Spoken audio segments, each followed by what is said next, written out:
me coffee in the morning, gotta have the caffeine. Wake me up, shake me up, dip me back on pussy. Pause shit, juice shit, set of feeling so alive. Coffee in the morning, it's the best way to survive.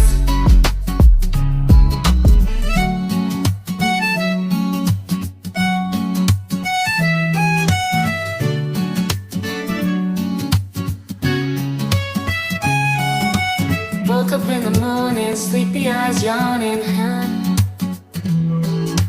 Jumped out of bed, started the day, opened the curtains.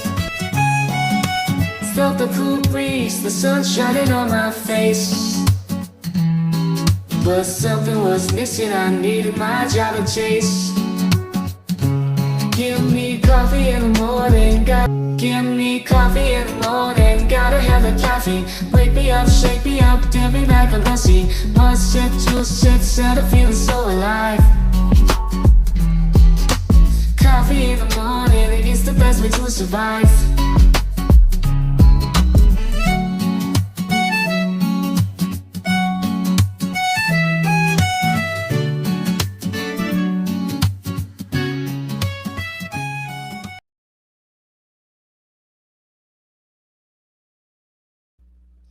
Welcome back, everybody. Welcome back.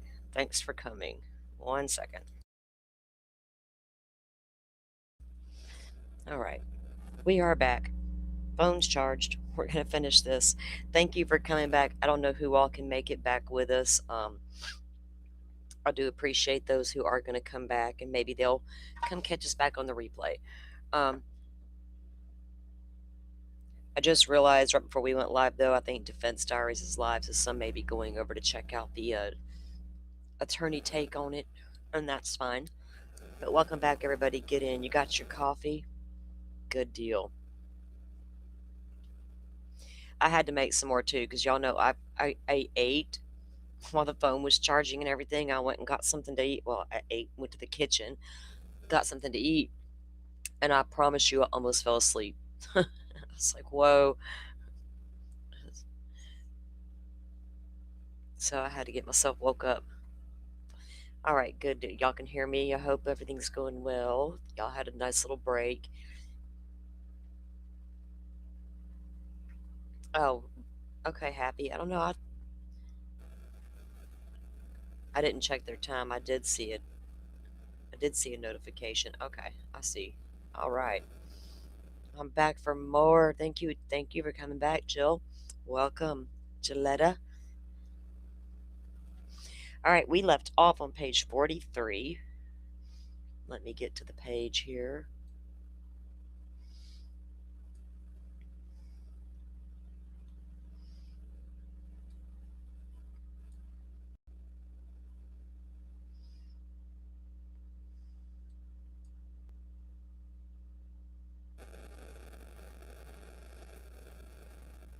We were like right here. Let's see. Here, go down.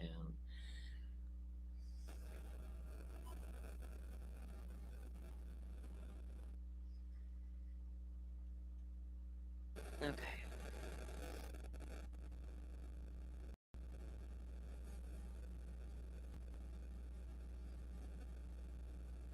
The bullet. The bullet. All right, let me get the screen up here.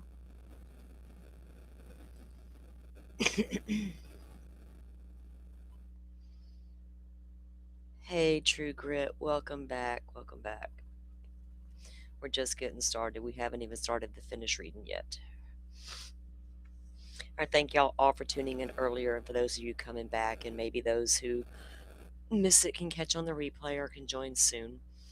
But y'all, I thank y'all for putting up with my antics earlier. I totally forgot about, because the phone had a full charge when I started, and I got reading and didn't even think to look. When I did, it was fixing to die. Okay. The bullet. The jury never heard that their own evidence is flawed scientific. Alan proffered expert witness William Tobin to explain the scientific community's criticism of the AFTE methodology. Tobin is a nationally recognized forensic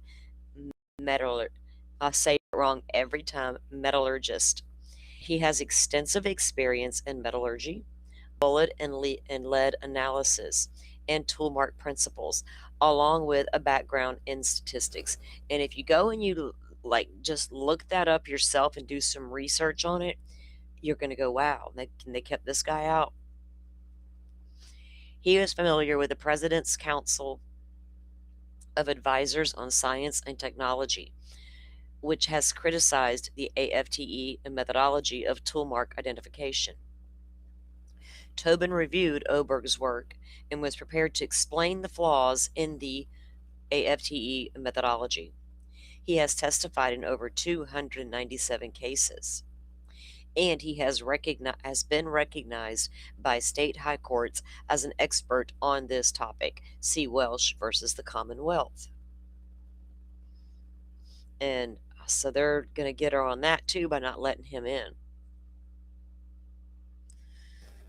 Because he would have been able to testify to the stuff like the softness of the metals and the different things that can cause impressions on the metals and things like that. So his expertise may have been nice for the jury to understand, especially when it come to her really crazy ballistic testing things. Fire, fire, fire, till I get it right kind of thing. Confessed motive. There was a lot of problems with that bullet ballistics testing that just didn't sit right. It didn't, because we couldn't watch the trial, obviously, but from what we heard about what was testified to, that wouldn't have pushed me beyond reasonable doubt that came from that gun. The jury never heard Allen's confused, disjointed ramblings and screams during the months that Dr. Walla said Allen was making logical and organized confessions. The trial court permitted Allen to play 15 videos of him in solitary to impeach his confessions, but required Allen to mute them. What is the visual going to do for us, right? Trying to evaluate this stuff. Well, what could it? We didn't matter. The jury did.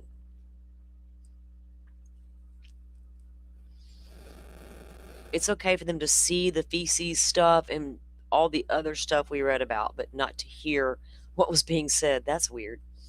It's too vulgar or something. I don't know.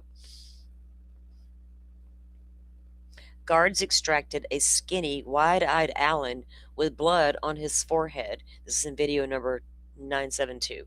And Allen screamed for his dad, asked guards to hold his hands, and yelled, "Roger, Marvin, wait for it."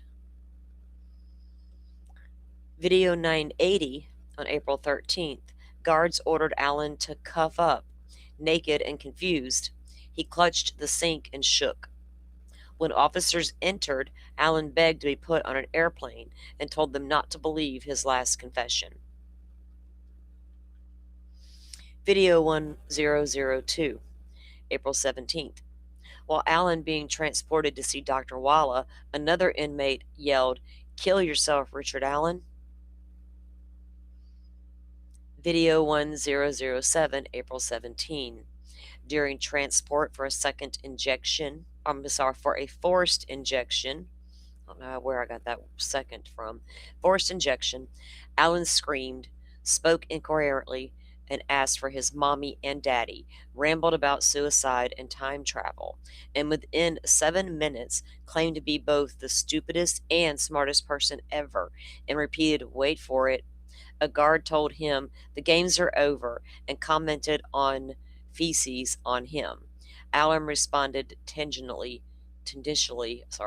"Rocky Balboa is my favorite actor. Clap on, clap off." What? A guard noted the feces has been on him for a while. Video 1026, April 21. During a haircut, Allen mostly stared into space. Confused, he responded, "Leave the top," when asked if he wanted his face shaved. Video 10152 on April 28th. During a shower transport, Allen spoke incoherently, repeatedly saying, "There is a God, please don't do this, and make it painless." With feces on his face, he asked to be euthanized and whether his wife was present. He said he was King Michael, claimed he had started World War III, tried to save his family and Donald Trump, sang hymns, quoted scripture, and asked to be chronogenically frozen. Wow. And they got all these timestamps.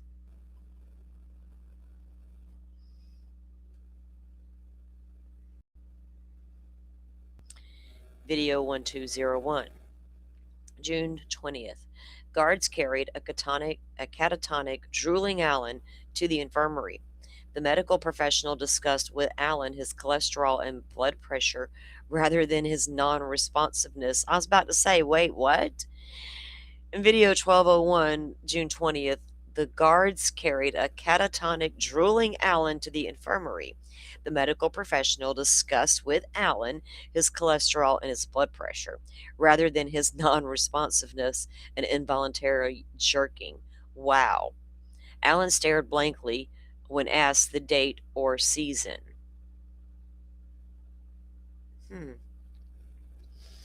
Allen asked this court to watch the videos with the sound, especially number 172, 110, 107, 007, 10152, and 1201. Also, the jury did not hear Allen, the morning he started confessing, tell his family in 3 intertwined calls that he was confused and losing his mind.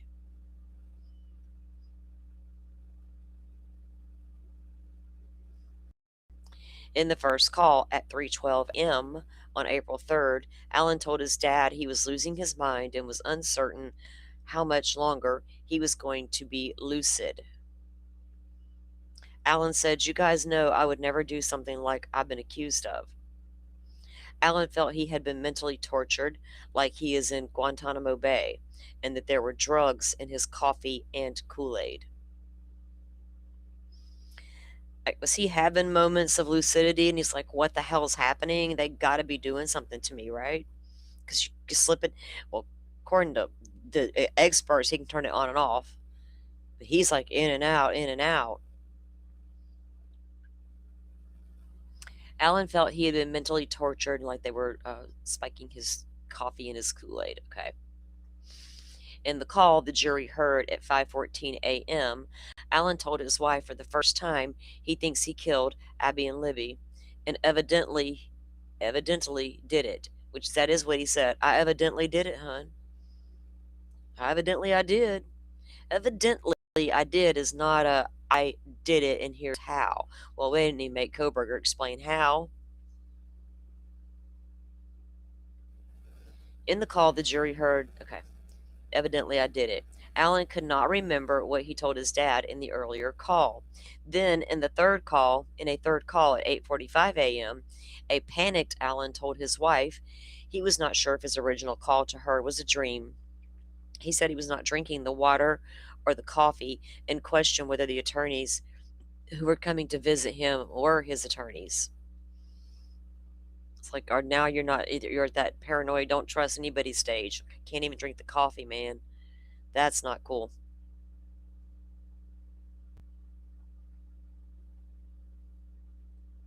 That's the right one, yeah.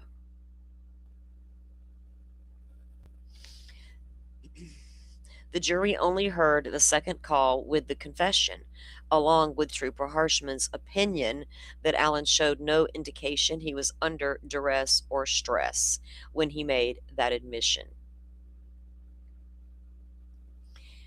A detail only the killer would know.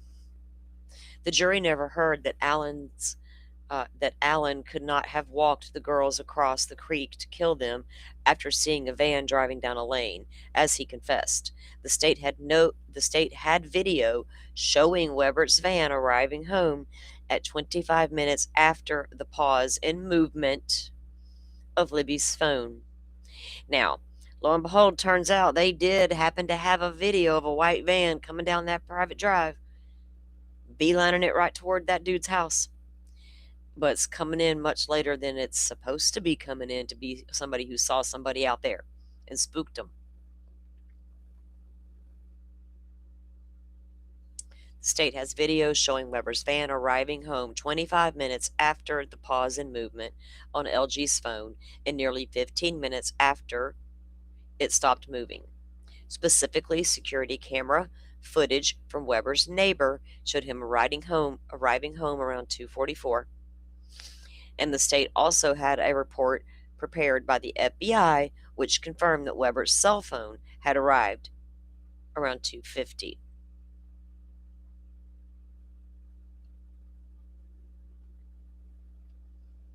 The jury also never heard that Allen confessed to details that the real killer would know were wrong, including that Allen said he shot the girls. The judge prohibited Allen's expert, Dr. Gracian, from identifying Allen's signs of being in a state of delirium and hallmarks of a false memory. One such hallmark was the facts Allen got wrong. Allen's alternative exculpatory explanation of the scene. Oh boy.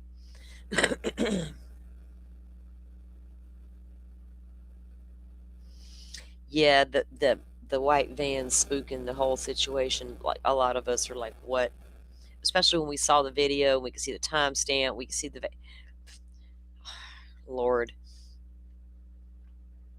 Can we exclude Brad Weber in the van, please? Because that could have been made up by Walla and a true crime creator.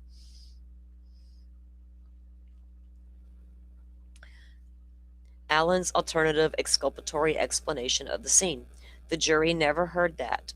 From the beginning, many investigators believed and investigated the girls' murders as part of a Norse pagan ritual, and that the use of complex scene had textbook features of such. There was always a discussion among law enforcement that this may be a ritual murder, and that the sticks were Nordic runes. Also, many officers believed the scene was too complex for just one person to be involved.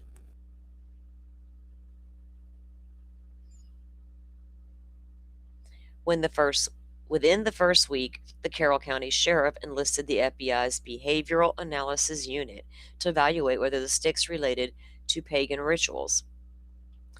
I still wonder who walked up on that crime scene as an investigator before knowing anything about anybody with a possible connection to the two victims.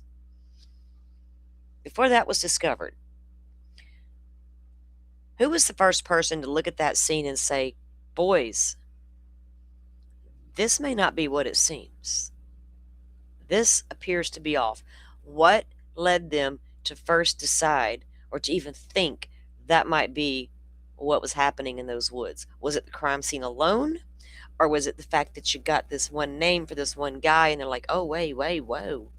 Well, that shit right there kind of looks like our crime scene. Is that what happened? Or did one of the investigators walk up and say, okay.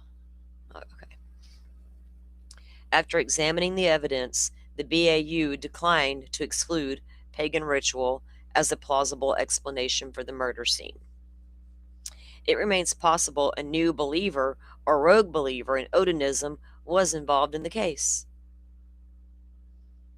Is that thing in y'all's area?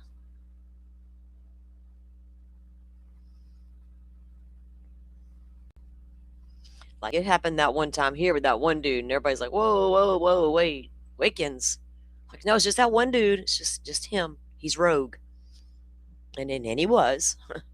But hell, people certainly looked. Nobody was scared to look and ask a question. After examining the evidence, BAU declined to exclude pagan ritual as a plausible explanation for the murder. Possible a new believer or rogue believer in Odinism was involved in the case. A Purdue professor also consulted law enforcement on whether the sticks were runically inspired. He found it quite plausible These markings constitute an instruction inspired by Norse runes. Now, this is the professor that they forgot they interviewed. The cops couldn't recall his name, who he was, and lo and behold, last minute they found him.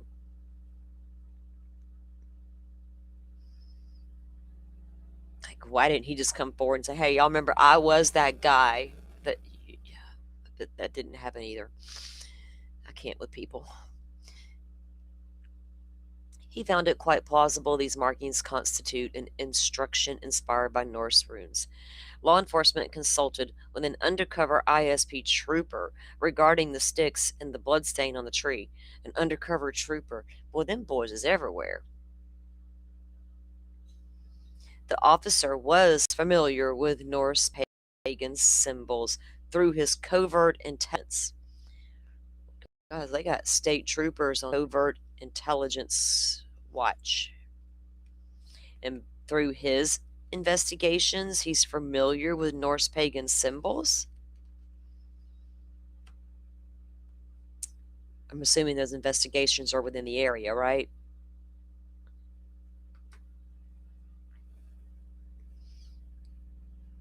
He had agreed the blood on the tree resembled the pagan Fehu rune. And he found similarities between the stick formations on the girls and pagan bind runes. Sometimes people are super familiar because they actually know.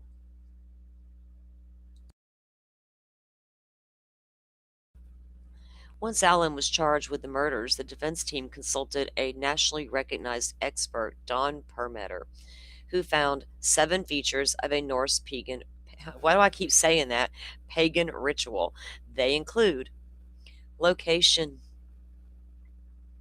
She explained that Norse pagans follow a Norse pantheon of gods like Odin. They have nature based ideology. All right. A lot of spiritual practices,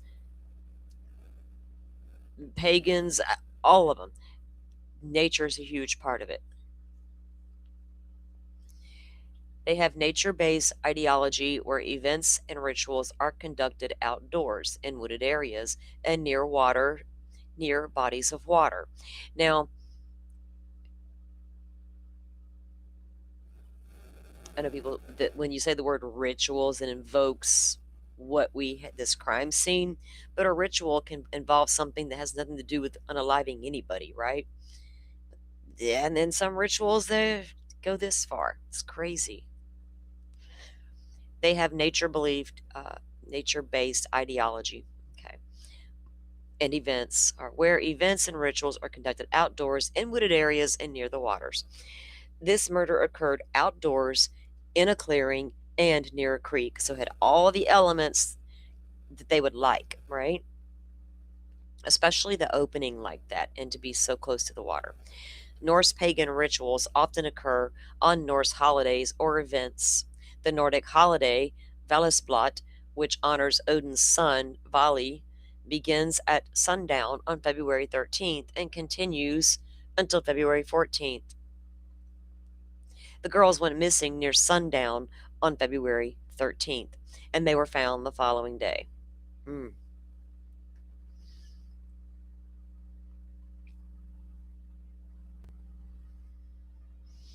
The means used. Ritual killings often involve a knife or ceremonial knife. And sometimes they don't got to be a ritual at all. Ask Danny Rollin and Brian Koberger. And here, the girls were killed with a knife that made an unusual scalloped mark. Was it a knife or was it a box cutter? Hell. Sticks, ritualistic crimes, usually involve symbolism at the scene. And with Norse pagan, the symbolism would include arranging natural objects in a specific way, like sticks and runes, and blooding the runes. Oh, God, good Lord. Not everybody who fucks around with that shit fucks around with the blood. I don't even know what y'all talking about. These practices are integral to the, well, I guess those who walk in the dark will choose that stuff. These practices are integral to the magical thinking involved in Norse paganistic rituals. Magical thinking.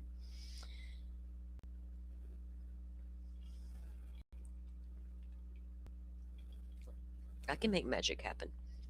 Maybe. Did BK ever speak? No, he said, the judge said, "Do you understand?" He says, "Yes, I do." Yes, I do. We're waiting on more documents to come unsealed. They're on the docket, they're not on the docket, but the document saying they're going to be unsealed is on the docket. So we're going to go in from there. And okay. Here, the stick arrangement showed intentional symbolism. It is difficult to explain the stick as hiding the bodies. The sticks as hiding the bodies. They're absolutely not working that way.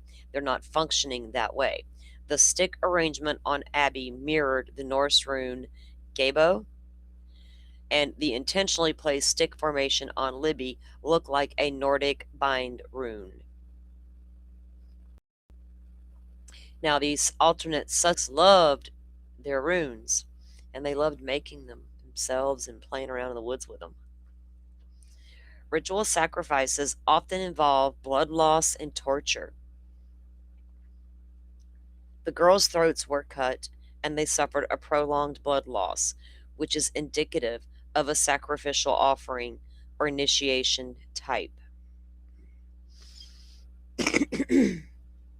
Body arrangement. I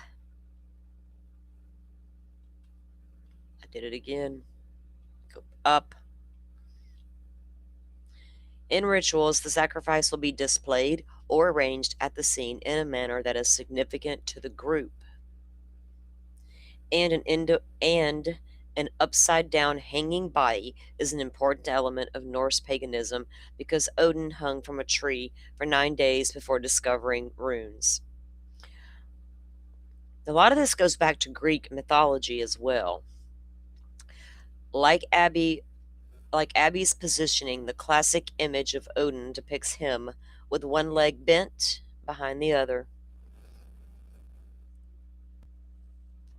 You'll see that in tarot cards a lot too. Unusual blood pattern. Finally, a ritual sacrifice would involve an atypical or symbolic blood pattern. And here, the blood pattern on the F tree that appeared to look like a Norse pagan Fehu rune. The manner, thoroughness, and the quality of the investigation. The jury never heard how law enforcement bungled the investigation into the ritual killing or suspects connected to Norse paganism. Disregarded Brad Holder, the father of Abby's boyfriend, and Holder's friend, Patrick Westfall, as promising alternate suspects because they lost evidence, mishandled interviews, and conducted a poor investigation. Now, for those who may not be aware, these two alt suspects here, Holder and Westfall, their interviews were lost very early in the investigation, accidentally recorded over. Discrepancies about their alibis. And they were definitely into the Norse. I'm not even going to call it Norse paganism. They were into their own brand of what the fuck ever.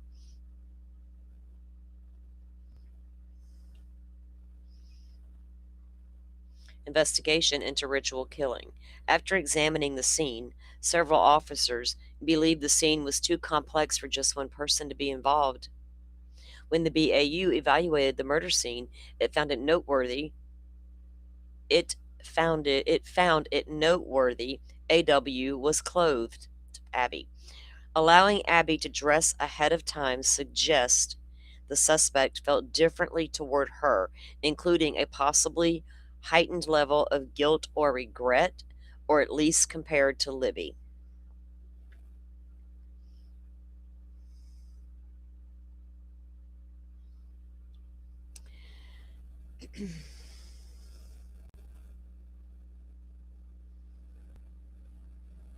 law enforcement explored a group of pagans connected to Abby. In the weeks leading to the murders, Abby had been talking with a boy, LH, and meeting up with him a few times. She kept this relationship secret from her family. On the day she was murdered, Abby invited LH to meet her on the trails. From Libby's phone, via text message, Snapchat stuff. So we have Abby now inviting Holder's son to meet her at the trails.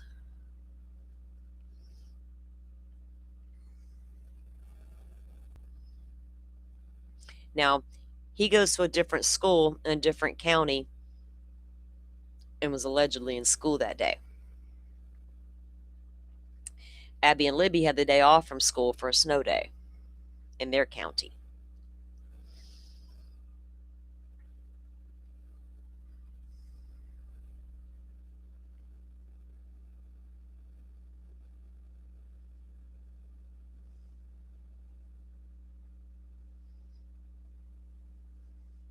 Sorry, my cat was distracting me. Okay.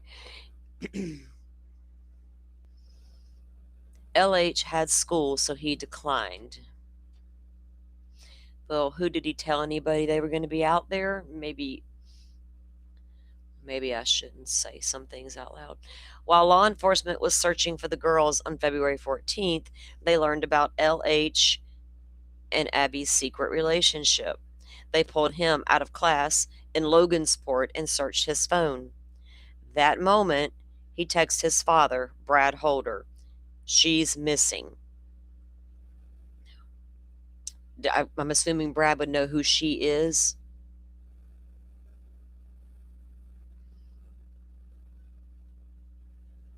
Lost and missing interviews. Come back here. On February 17th of 2017, law enforcement interviewed both LH and Holder, which was his father. By then, law enforcement already suspected the murder scene involved a pagan ritual.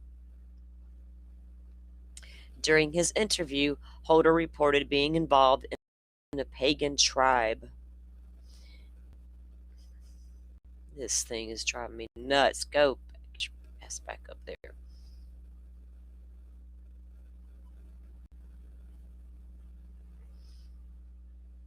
During his interview, Holder reported being involved in a pagan tribe and spending every weekend in Delphi engaging in pagan rituals with Westfall and 5 or 6 others, including women.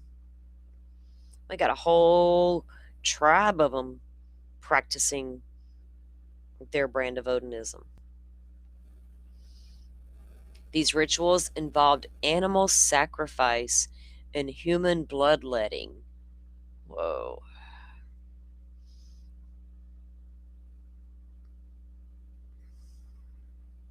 Holder admitted knowing about Abby and his son's relationship, but he denied ever meeting her. Law enforcement recorded Holder's interview, but the Delphi police recorded over their only copy before August of 2017, permanently deleting it months after the crime. According to the narrative, Holder, so we got interviews getting recorded over, tips getting filed away in boxes and filing cabinets. And by God, we're doing a jam up job over here. Amnesia Dan wandering around. Law enforcement recorded the interview, but then ended up permanently deleting it. Okay. Only a 1-page narrative remains. Wow.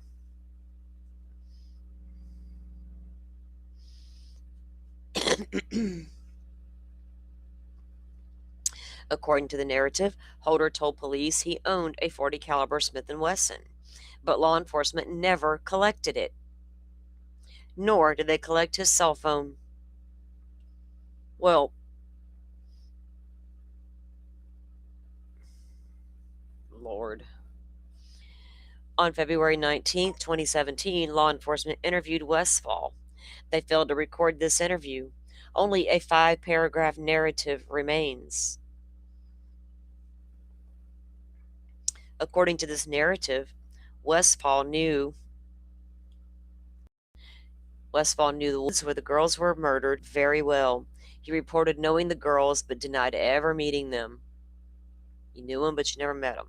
He also reported being a religious leader for local pagans. And he wore a necklace to the interview representing his efforts to pledge the Vinlanders, a pagan social club. There is no indication law enforcement asked Westfall whether he owned a .40 caliber firearm. They never asked him. That's not in their paragraphed narrative. Strange.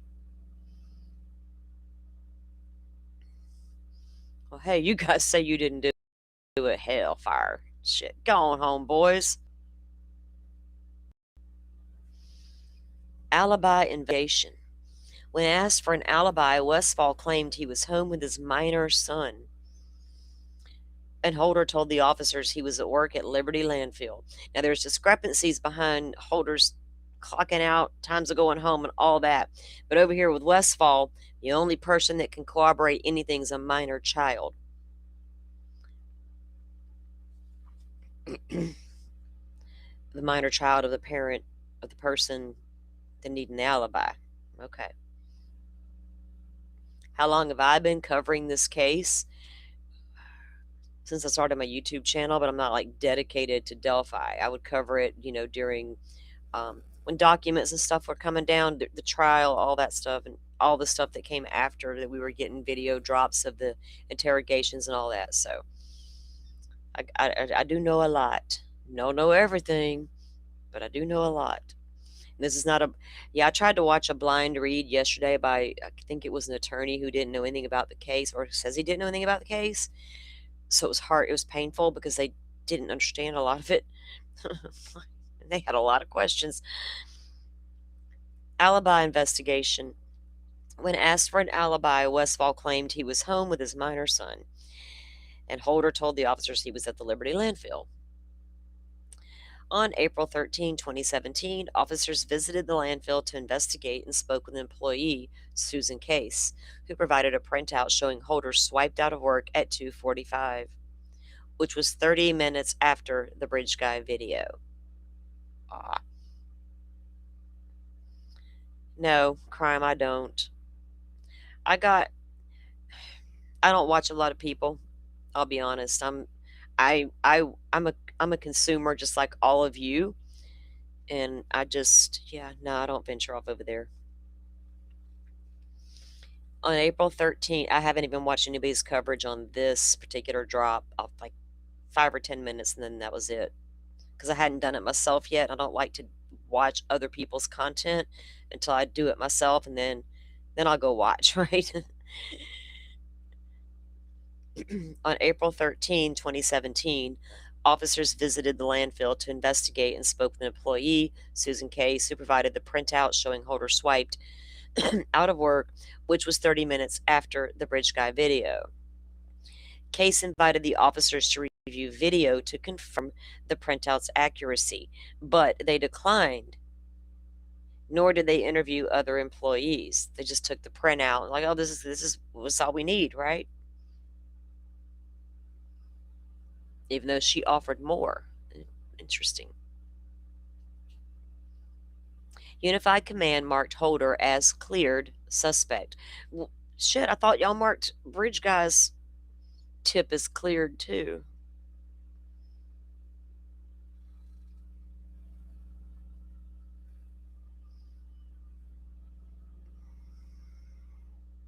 Right, Happy? We're a real big fan of facts around here. We'll sprinkle in our opinions, won't we? But yeah. But we're not going to die on that hill. Not today. I ain't trying to die today. Some hills we might try to die on, but tipsters repeatedly called and reported Holder as a person of interest. Isn't that interesting? Tipsters were calling to report him as a person of interest. What made him a person of What made people think he could be a person of interest? Was it all his bizarre Facebook posts mimicking what could have been going on out there in the woods? Or was it the fact that he could have looked like the bridge guy and then he posts that one video, does my hat trigger you shit? Like, dude, what are you doing? You're doing a lot. Yeah, facts are a must. True Grit. We done been down all them rabbit holes, haven't we? Lord, give us some air, give us some air. Tipsters repeatedly called and reported him as a person of interest. Holder posts half-dead women and shows a fascination with symbols out of tree branches. Now, I've seen some of Holder's Facebook posts, and they look a lot similar to the depictions we've seen of what the bodies in the woods look like.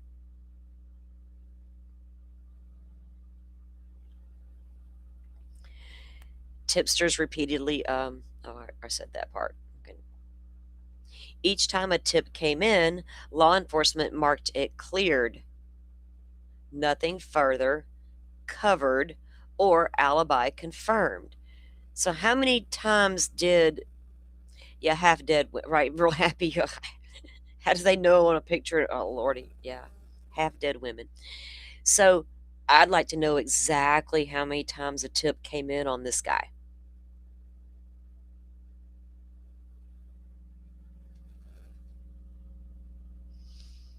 How many times did a tip actually come in on Brad Holder?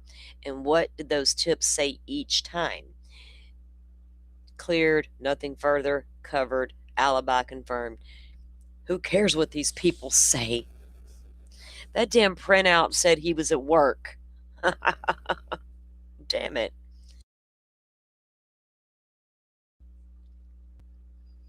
Yeah, we try to avoid all that drama. That's one thing you won't see here with the Delphi case is any kind of creator drama stuff. I know nothing about all that. I do not participate in it. I don't look at it. In fact, anytime a case starts becoming about the creators covering the case, I peace out on it. Okay, yay. What's happening? Sometime around March 2017, Detective Purdy interviewed Holder to get his assistance in connecting the murders to the Norse paganism. Because Holder was not a suspect, Purdy did not record or document this interview with a report. What? Why would you interview him for his assistance in connecting the murders to Norse paganism? Brad helped y'all make that connection? But Holder wasn't a suspect, so he didn't record or document that interview. Huh.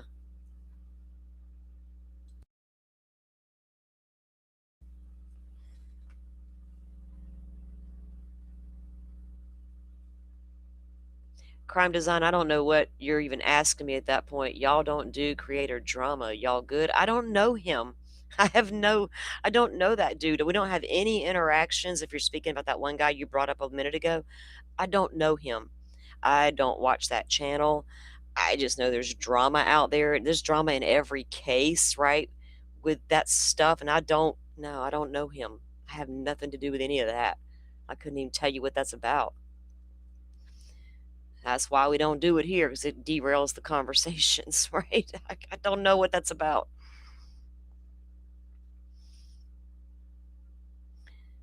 I know people try to twist things and make it something when it's not, but whatever. Sometime around March 2017, Detective Purdy interviewed Holder to get assistance in connecting the murders to Norse paganism. Well, thank you, Holder. Unified Command declines to re-interview despite reports Holder is posting pictures of young girls believed to be deceased with sticks placed over their bodies. In April 12th of 2017, shortly before taking medieval leave, Trooper Winters received a call from a tipster, Ryan Boucher, whatever the hell, who shared pictures from Holder's social media. So someone did do that, and that was him. And these photos that Brad was posting on social media were a little like, what's up with this? Holder was the expert in the background. Testimony allowed. Winters found it surprising they didn't march him up to the stand to explain it all to us. Oh, wait, we weren't allowed to discuss that at trial. That's right. My bad. Never mind. Maybe he'll come into play this time. Winters found a concerning similarity between the murders and the pictures posted on Holder's social media. Those pictures depicted young girls believed to be deceased with sticks placed over their bodies. Now, and that's odd that he's posting photos to his Facebook like that. And how many people at that time had privy information to what that crime scene looked like? Who is this guy reporting this to? I don't got a problem with him reporting Holder's stuff to Facebook. My problem's always been when this individual decided to tip off the people, the cops, because of what Brad was posting. Was there rumors around town already about what happened in the woods that day or what they thought it was? I didn't say I don't discuss trials. I said I will piece out on a case when it gets messy with social media. That's what I meant by that. I don't. I don't even understand what's happening. You attended all the hearings. Yes, you did. We appreciated your coverage on that too. Winters also noted similarity between the stick formation on Abby and a bind rune Holder tattooed or drew over his hand.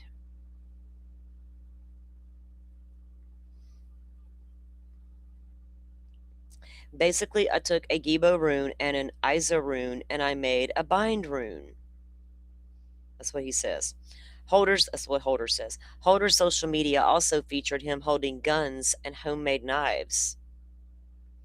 Winters immediately recommended to his superiors, that law enforcement investigate Holder. So as they're looking at his social media, they're like, wait a minute, wait. But the authorities are still like, no, man, we cleared that dude.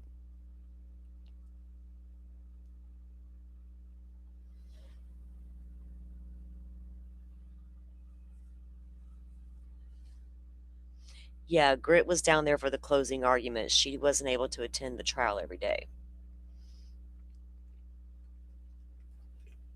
Ow. So he immediately goes to his superiors and said that he believes that they need to investigate him further, which they declined to do, claiming his alibi was cleared by the FBI. Oh, wait a minute, that agency they kicked out at some point. FBI good, FBI bad, FBI good, FBI bad. We don't fucking know what we're going to get each day we wake up.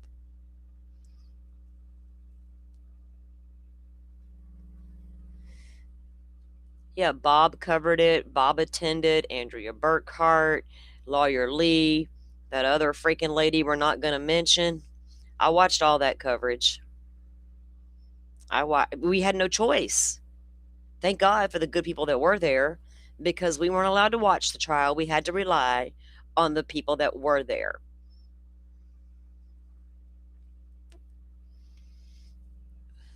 And I'll say this, Bob, Andrea, and Lawyer Lee did a jam up job.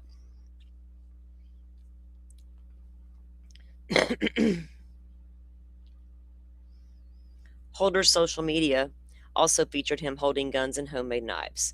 Winters immediately recommended to his supporters that law enforcement. You know what? I just remembered. It just dawned on me. Before I ever started this YouTube channel, I had a TikTok channel, and I did that TikTok for one reason: to put out documents in the Brian Kohler case, right? Idaho 4. Because they were like, oh, these documents are stupid. I'm like, here, just read the damn document.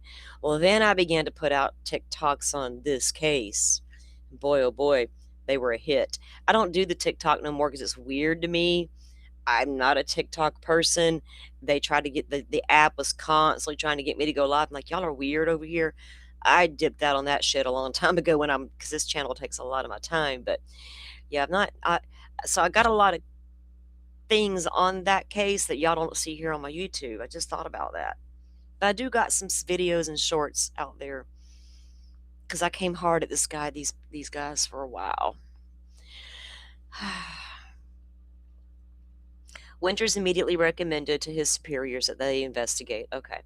Winters was not satisfied, and he urged the ISP to conduct its own investigation. How many cops were saying, please investigate this stuff, and how many cops were saying, no, y'all sit down?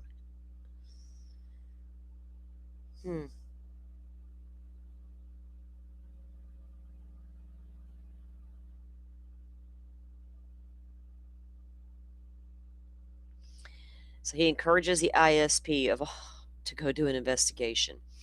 In 2018, Holder displayed a painting he made of Odin upside down with his right leg tucked behind his left, just like Abby's leg was. Holder's painting also featured a red Fehu rune. Officers continued to find other social media posting from Holder that mimicked the crime scene, but law enforcement declined to interview Holder again. The fuck? How do you ignore that? Okay, even if they thought he's at work, okay, but apparently people he may know the people who did that. He might give y'all a little more insight since y'all were using him to make the connections to begin with. But y'all don't even want to talk to him again.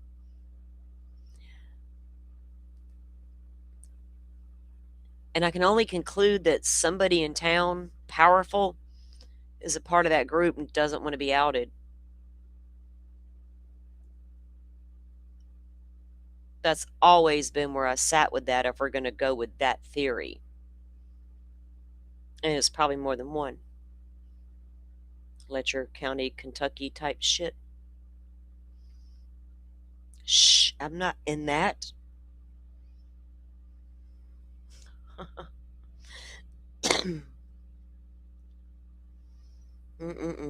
Okay, get back to the document, stay on track. Once the state charged Allen, and this is Pagans finally reevaluated. Once the state charged Allen, his defense team insisted that Holder and Westfall receive another look. When law enforcement re-examined Holder, he changed his story about knowing Abby. Back in 2017, he told law enforcement he never actually met Abby. But in August of 2023, he told law enforcement he met Abby once. And during a deposition in 2024, he said he met Abby 2 times, twice. At least one of the encounters occurred shortly before Abby's murder at Westfall's home. He saw Abby at Westfall's home. A lot of us knew that.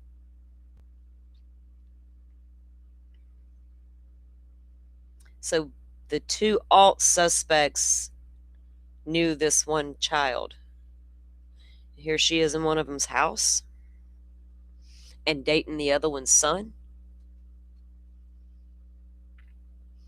Alyssa, welcome in. Hi. Crime Design, are you new to YouTube? Yeah, Bob Mata's the lawyer. Yeah, he's a defense attorney. He and his wife have a YouTube channel.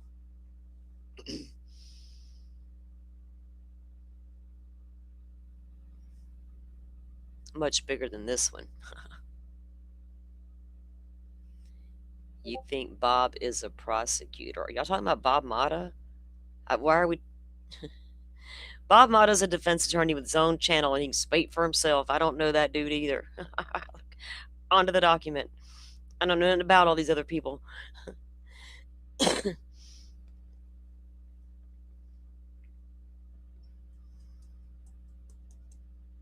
Okay. When law enforcement re-examined Holder, he changes his story. Now he's seen her at Westfall's house.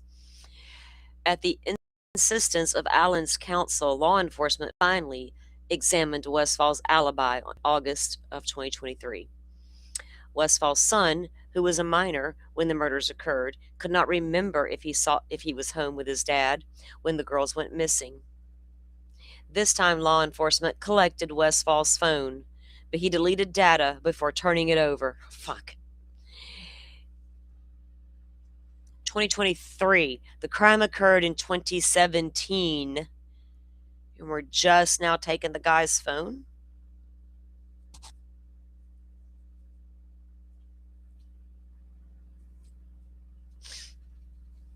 Pulled a Stefan Stearns over here and gossip. No, he pulled a Koberger and deleted data.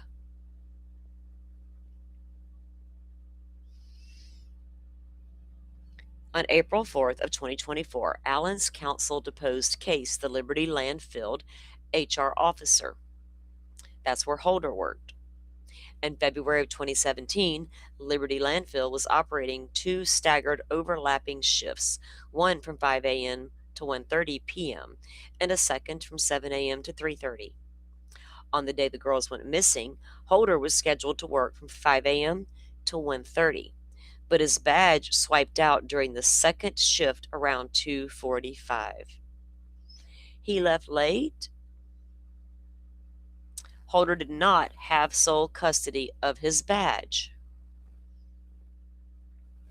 His badge was on a public rack outside the view of cameras and accessible to other employees, including second shift.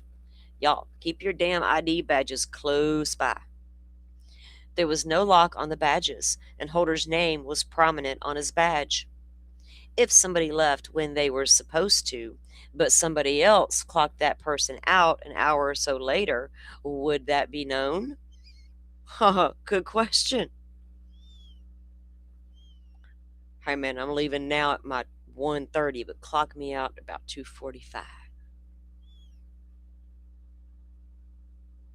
I'll get you back tomorrow and we'll both get a little extra time in.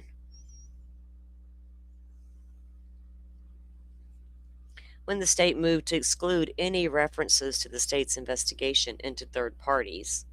Now, given what we just read, would that be enough for a judge to think, well, that's, I don't know. I don't know how these appellate judges are going to think. When the state moved to exclude any reference to the state's investigation into third parties, the trial court held a hearing on the motion in July of 2024.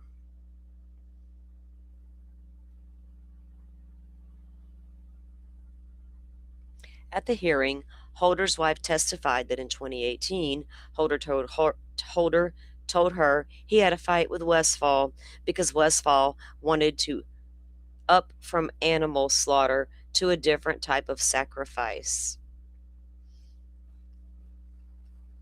I wonder how Holder hides from Westfall these days. After seeing him on that one dude's channel, I bet Holder's been hiding for a long time.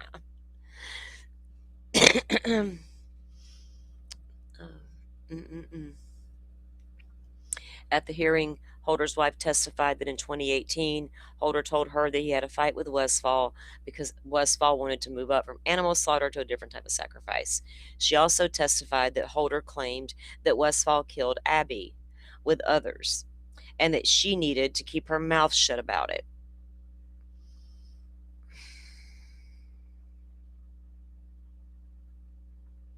Summary of argument: the unconstitutional search. Let me get a drink.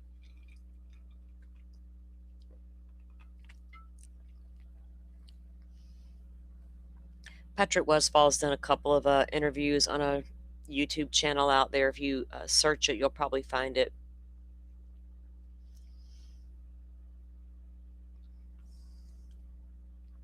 Unconstitutional search. The trial court committed a reversible error by admitting evidence seized under unconstitutional warrant and denying Allen a Franks hearing.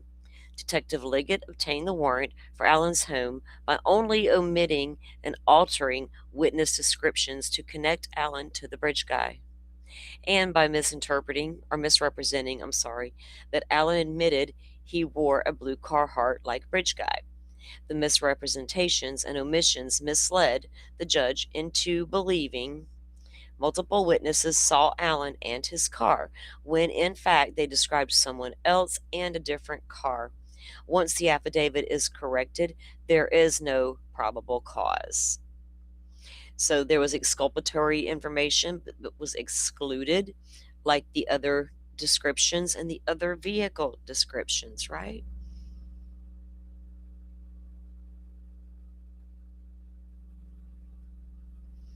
Right, RC?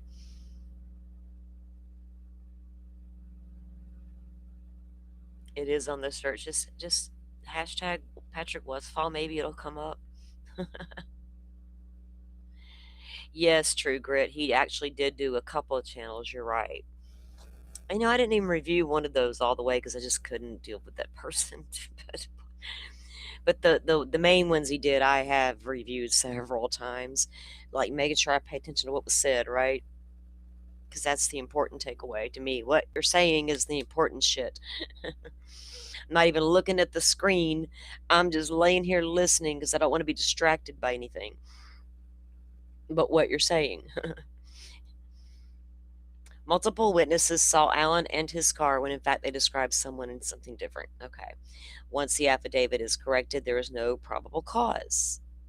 Because the only probable cause would have been we have a description. This is the man who fits it. We need to get into his house. They couldn't. Unprecedented confinement. Allen's confessions were involuntary and the product of grave mental disability caused by 13 months of maximum security pretrial solitary confinement. And we're about to hear this big, fancy, shiny, expensive defense pop off and tell us a grown-ass man with a drug problem killed his two parents because he just got a diagnosis of schizophrenia. And we're all supposed to be super empathetic at that point.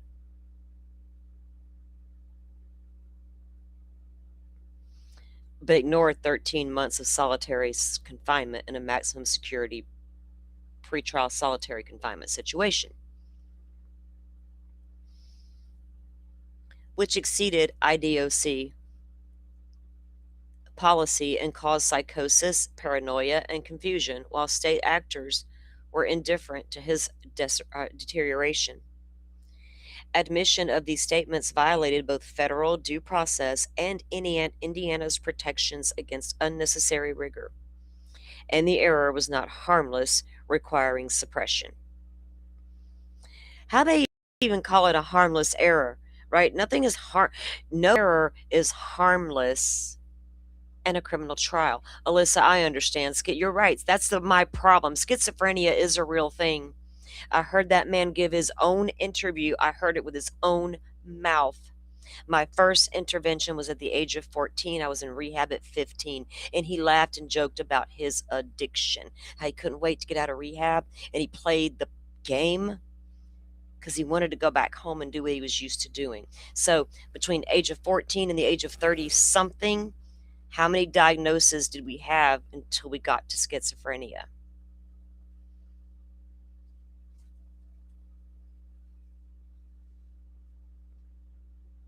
And now they're playing a let's get the meds straight game. Go home until we get it right. You'll be good to go. But we can't even get to the bottom of what was going on with this man for 13 months and his Halidol this and that. Psychotic one minute, not the next.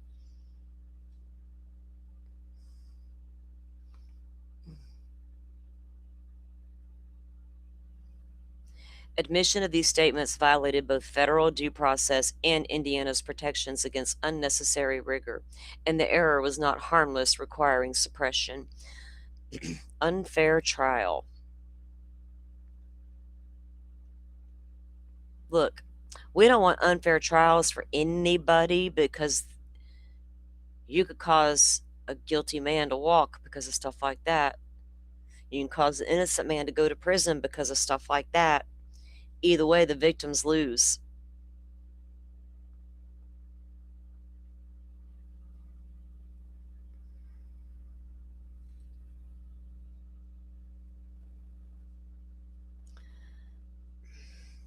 I don't know if the person who interviewed him's bad or not. I don't have a clue. I only know of him because of the interviews. I couldn't tell you, dude, or whoever. Couldn't tell you.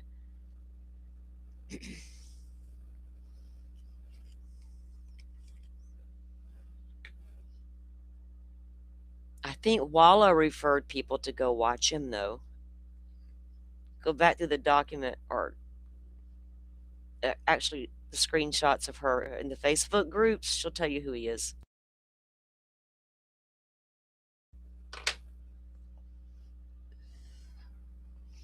The trial court excluded critical exculpatory evidence. The trial court denied Allen his constitutional right to a fair trial through a series of arbitrary and prejudicial rulings that crippled his ability to present a complete defense. The trial court excluded critical exculpatory evidence, including Blair's sketch, which directly undermined the state's eyewitness theory and timeline, and barred expert testimony challenging the reliability of the state's forensic methodology. To me, that's the kind of stuff that's going to get this done. It should be.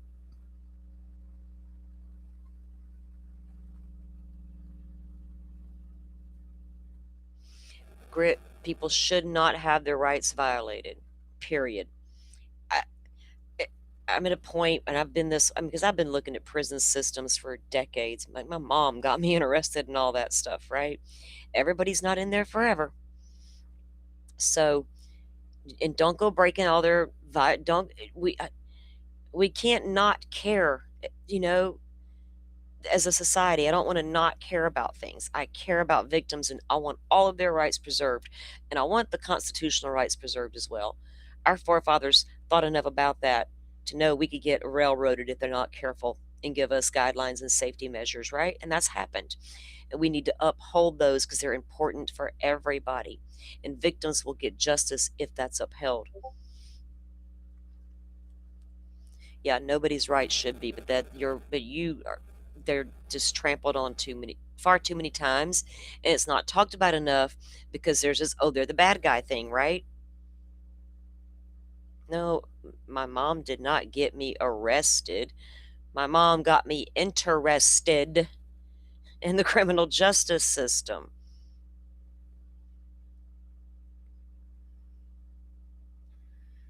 Lord.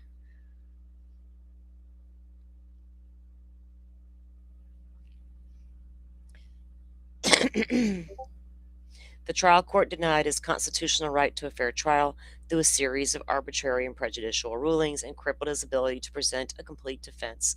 The trial court excluded critical exculpatory evidence. Okay. So it permitted inadmissible hearsay to rehabilitate the prosecution's timeline, and it blocked Allen from presenting evidence that showed the circumstances that led to his confessions and impeached their credibility.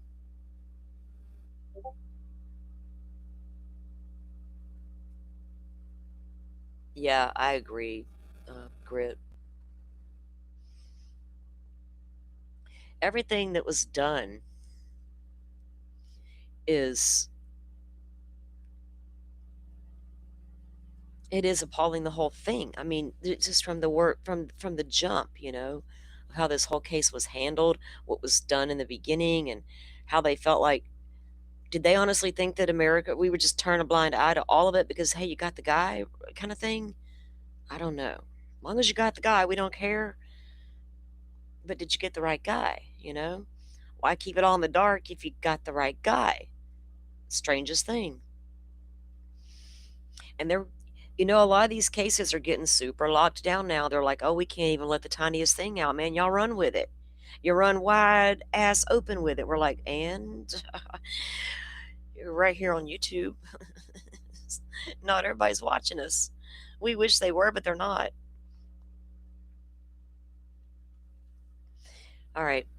Circumstances that led to the confessions or to his confessions and impeached their credibility, including audio depicting his deteriorated mental state.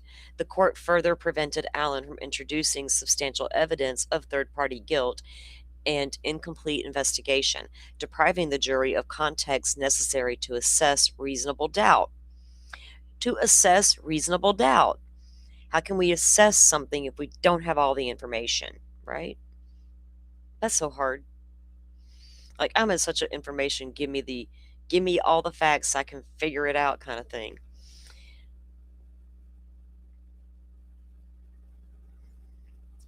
The court further prevented Allen from introducing substantial evidence of third-party guilt and incomplete investigation, depriving the jury of context necessary to assess the reasonable doubt.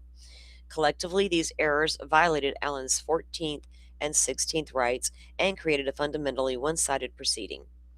A new trial is constitutionally required to restore the integrity of the adversarial process. Man, if they grant him a new trial, I really hope we get a camera in the courtroom this time. I don't know if I can trust the process. God knows I can't trust them.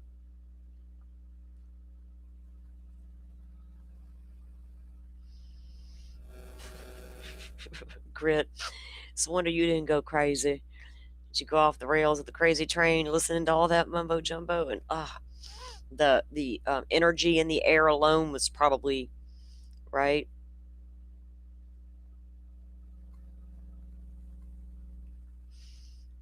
Alyssa, I don't mean to be snappy. I'm sorry if that's the way you perceive that, but I don't mean to be snappy. I'm just like, no, that's not what I said. So these streets are crazy, and people will start saying things in a minute, like in 5 minutes, that'll be somewhere. Salty's mom had her arrested. Like, shit, what? My mama ain't even alive. Hell. My mama, she wouldn't have called the cops on me because she'd have took care of me herself. Okay? No. She felt like she could have dealt with me a whole lot better.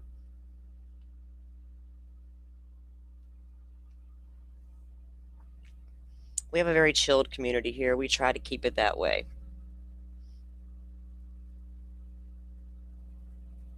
Was it a wild energy, Grit? I imagine. And not just the energy within that trial, come to find out. There was other energies at play there, girl. Ooh, Lord. Oh, Lord. You probably got a small dose of that energy and didn't even realize that's what you was picking up. Collectively, these errors violated.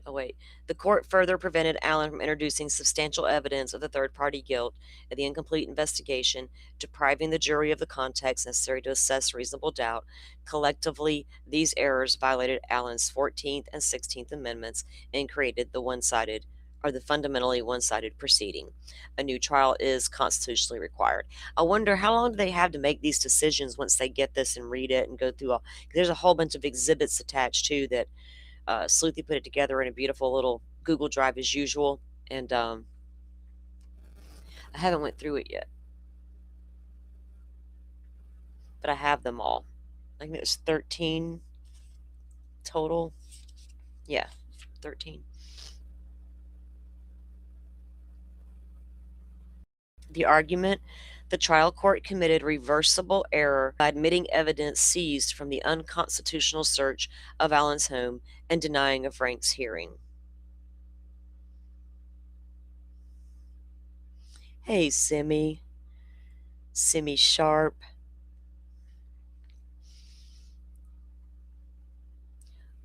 When reviewing the admission of evidence after denial of a motion to suppress, the court considers evidence favorable to the ruling and uncontradicted evidence to the contrary.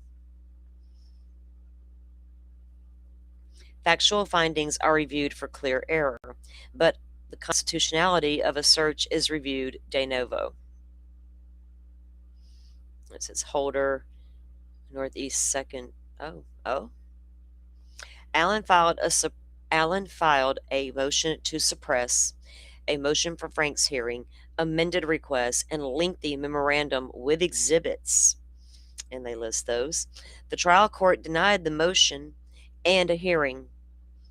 Remember that one time she's like, I don't want to read that Frank's motion. That thing was long. What do people who need to see the evidence have against reviewing something that's long. The rest of us did. The trial, she don't got the attention span to even sit on a court trial. The trial court denied the motion and the hearing, concluding Liggett's affidavit did not include false statements or omit facts with reckless disregard or intent to mislead.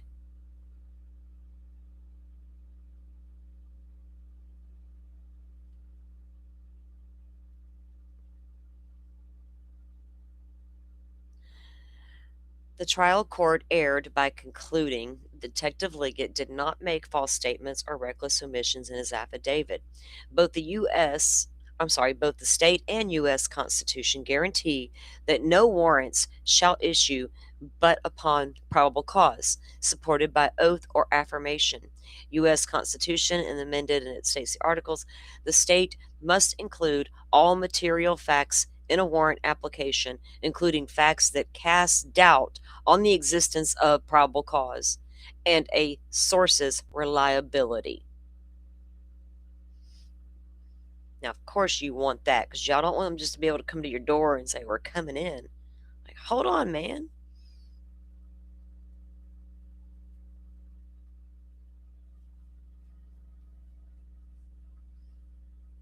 Yes, I'm reading the Allen appeal. Skip, welcome in. Skip. Yes.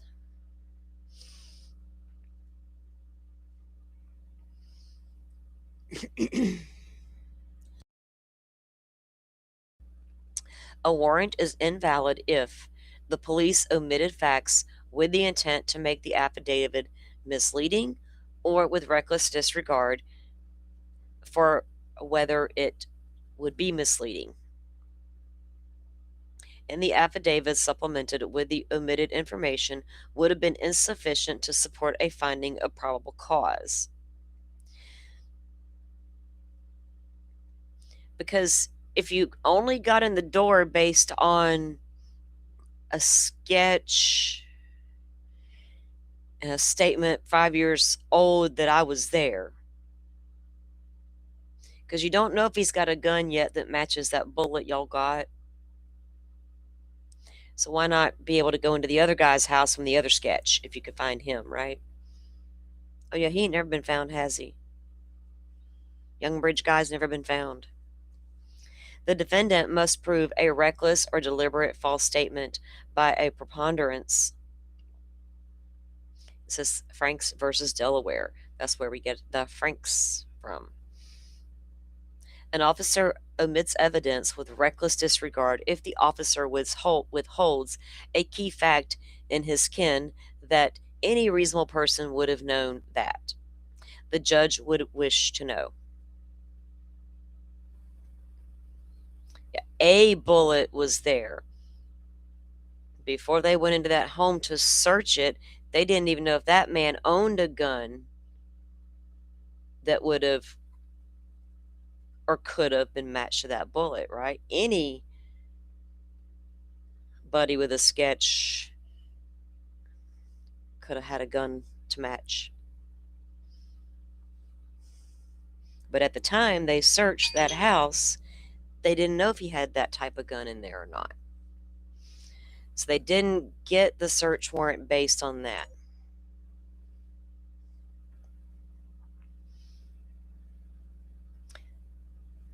Examples include facts undermining the type of drug seized or an informant's reliability, and they cite several cases for that. These include details undermining an officer's conclusions. This one says marijuana field officer described as near defendant's home was really 2 to 6 miles away. They tried to pin the marijuana grow on this dude because it was near his home, 2 to 6 miles away. Get out of here. That could have been anybody's, man. You got a picture of me in there cultivating. What the hell? Oh boy.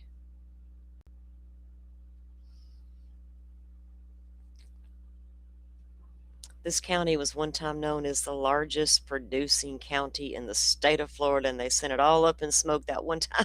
I don't even know why. We were scratching our heads going, "What did y'all just find? Where?" And we didn't know about it. That was y'all, wasn't it? Fuck. Okay. That shit was in the 80s. That was so funny. I don't know. Mm. Where y'all going after my live? Oh, um,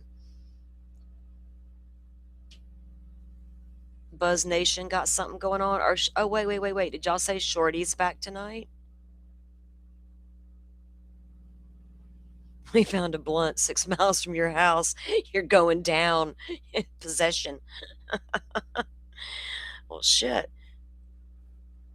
You didn't find that roach out by the car either. I threw it out so I didn't want it in the ashtray. What kind of 17-year-old shit is that? I'm in Florida, Skip. This case was in Indiana. Yeah, I'm a little bit all over the place sometimes. I'm in Florida. Delphi was in Indiana. It's me and my peeps whipping it up a little bit.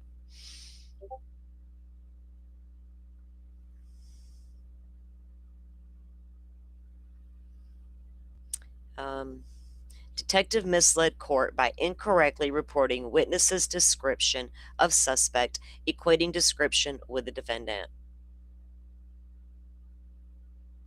Detective Liggett omitted and changed key information that undermined his conclusion Allen was bridge guy. Liggett misled the court in 4 ways. I wonder what Liggett was thinking when he read this. Liggett misled the court to believe Blair's description of the man on the bridge matched Allen when it did not. Liggett told the court that Blair said the man was standing on the platform wearing a blue jacket and jeans, but Liggett omitted the rest of Blair's description that did not match Allen. The man had brown, poofy hair, like the sketch below, was in his 20s to early 30s, youthful and a medium build. Again, young bridge guy. We still have no idea who he is. Second, Liggett misled the court that Allen's car was parked at the old CPS lot during the time of the kidnappings. Detective Liggett told the court that after Blair saw the man on the bridge, she saw 2 girls, Abby and Libby, on the trail approaching the bridge. As Blair was leaving the trail, she saw a car oddly parked at the CPS building, or old CPS lot, around 2 p.m. Another witness, Wilson, also saw a car backed into the CPS lot as if concealing the license plate. Both witnesses drew diagrams of the car parked in the same general area and manner. Liggett told the court that Allen parked his black 2016 Ford Focus at the old CPS building, but omitted that Blair said the car she saw during the time of the kidnapping was not black and had sharp angles like the sketch below. Considering the omitted information, Blair excluded Allen's black hatchback. So nothing Betsy has seen that day. So Betsy sees a whole ass different car and a whole ass other person. Poofy, not poopy. Skip. P-O-O-F-Y. He has poofy hair. It could be poopy, we don't know. So Betsy's version of the car and the person just ain't beefing with what they want her to, this other version of whatever that is. This is material omission. See U.S. versus Wells. Invalid warrant where officer changed witness's car description in drive-by shooting. Oh, goodness. Third, Liggett misled the court that the man walking on 300 North was the bridge guy. Liggett falsely told the court that Carbo in 2017 claimed the man was muddy and bloody, wearing a blue jacket, when she actually said his jacket was tan and he was muddy. A bloody man in a blue jacket matches bridge bridge guy. A muddy man in a tan jacket does not.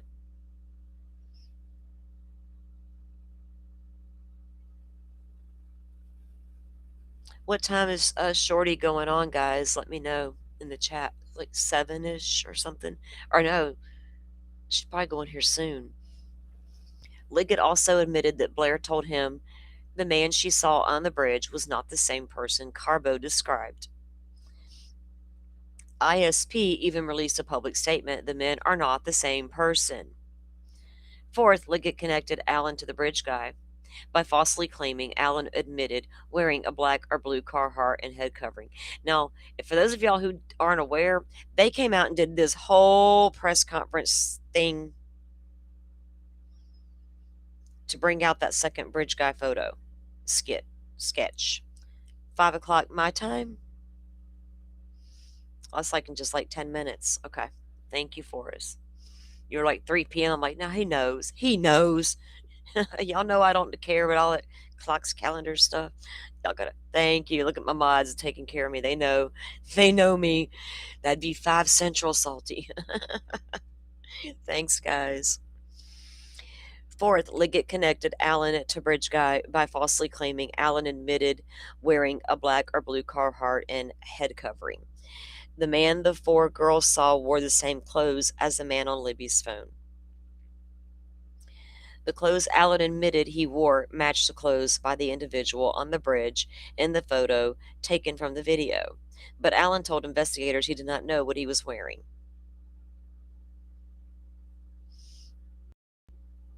Although Liggett used Allen's wife's statement that Allen currently owned a blue Carhartt as a nexus to his home, had a panic attack because Gold said we can't have those alt suspects because there's no nexus. What do you mean there wasn't a nexus? This is simple right here when we talk about nexuses and shit. Although Liggett used Allen's wife's statement that Allen currently owned a blue Carhartt as a nexus to his home, Liggett omitted that she said he purchased his coat a couple of years ago. The girls were killed in 2017. Had the court, so that was he purchased, so by the time they arrest him and get into the house and start talking to Kathy, she's like, he purchased it a couple years ago. That would have been a couple years after the murders. She didn't say he purchased it 5, 6, 7 years ago. A couple years ago. After the murders. Had the court known Allen simply omitted owning a blue or black coat, as does probably every 50-year-old man, it would have known that there is no connection between him and Bridge Guy. Like, I'm telling you, you couldn't get away with saying we saw a guy wearing camo in a truck and it was blue with big tires. We're going to be like, dude, do you know how many men we got to look at now? Legit. Do you know it's fucking hunting season? Okay? Every man I see is going to be passing me by in a blue truck with some big ass wheels, a dog box, and some camo. And no shade because they're my family. I mean, my daddy and my brother and such. Detective Liggett's omission and false statements recklessly misled the judge. Any reasonable person would have known the judge would wish to know that. They would wish to know that Blair's description of Bridge Guy and the car at CPS did not match Allen or his car. In 2017, Carbo described the man walking down the road as only muddy, wearing a tan jacket, not the blue jacket like the Bridge Guy.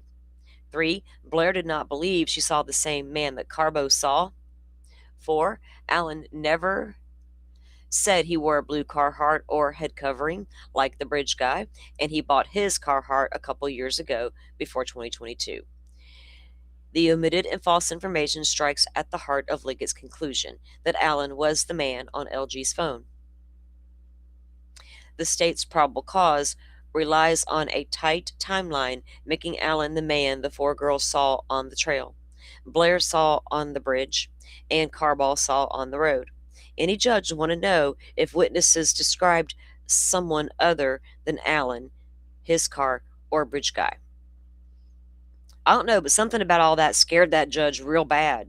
He said so. He's like, I cannot. This is terrifying. Yeah, I send him to prison, and I got to go give it to somebody else. Like, what? You just arrested this man. What's so scary?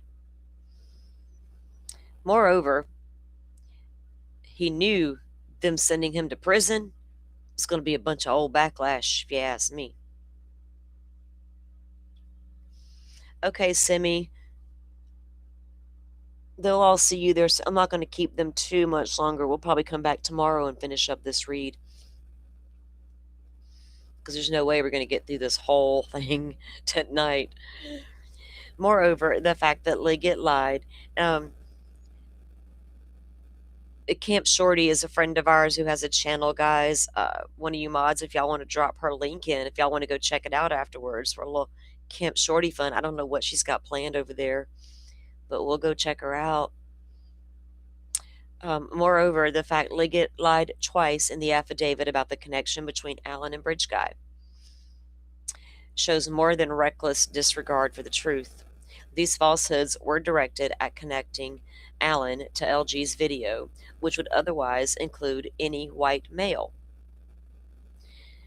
3. With the omitted and accurate evidence, the affidavit was insufficient to establish probable cause. Probable cause exists when there is sufficient evidence to cause a reasonably prudent person to believe a search will uncover evidence of a crime.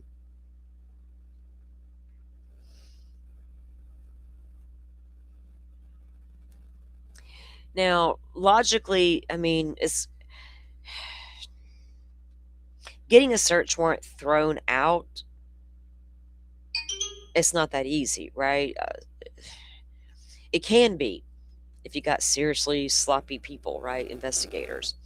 But you really got to show. I don't know if they've got, we may feel there's enough there. I don't know what the court standards on appeal, what that would rise to.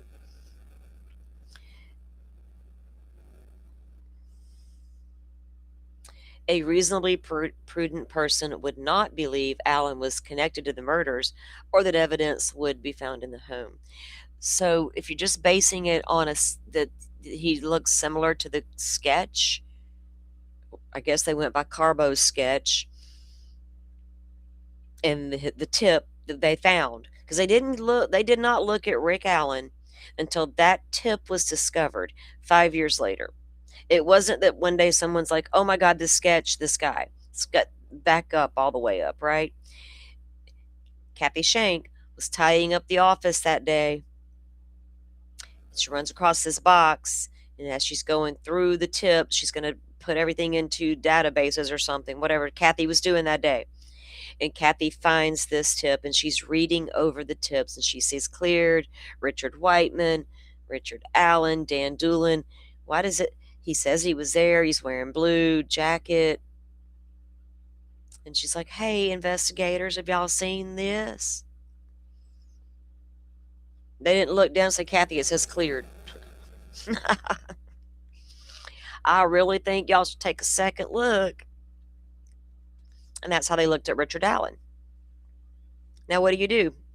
5 years, you've had no evidence against this guy whatsoever, never even bothered to look his way, even when you went and got your meds for your blood pressure at the CVS that day. Not one time side-eyed him. No cops got their meds filled at CVS? Huh.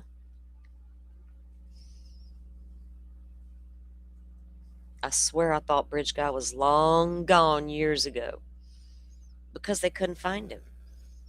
If you throw a guy in camo around, throw up a video of the guy walking and his voice, we're going to be able to narrow down that dude in the camo with the truck. But here they never even got there. The state is left with Doolin's report claiming Allen told him he was on the trails between 1:30 and 3:30. and saw 3 girls, not 4 girls, like those who thought they saw the bridge guy. Because he did say he saw the other 3 girls, and he gave a description of what he saw during his October 13, 2022 interview, but he never said he saw the girls, right? Abby and Libby. During the October 13, 2022 interview, Allen admitted wearing blue jeans and owning a gun, knives, and a blue or black jacket, and walking out to the first platform on the bridge to watch the fish. Right? Butterfly. But Allen does not look anything like the person Blair saw on the bridge. Also, his car is a different color, shape than the oddly parked car. And the man Carbaugh saw was most likely not even bridge guy. If Allen being on the trail within the same 2 hours of the 2 hours the girls were abducted is enough for a warrant, law enforcement would have obtained one for Allen's home in 2017. Oh, hallelujah. If Allen being on the trail within the same 2 hours the girls were abducted is enough for a warrant, law enforcement would have obtained one for Allen's home in 2017. Yeah, if Dan Doolin had remembered that guy he just interviewed, might be a significance. But Doolin Dan,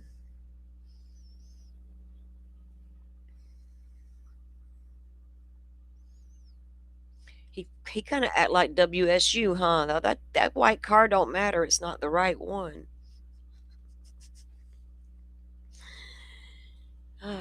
This guy said he didn't see nothing, so fuck, I don't even got to recall him at all.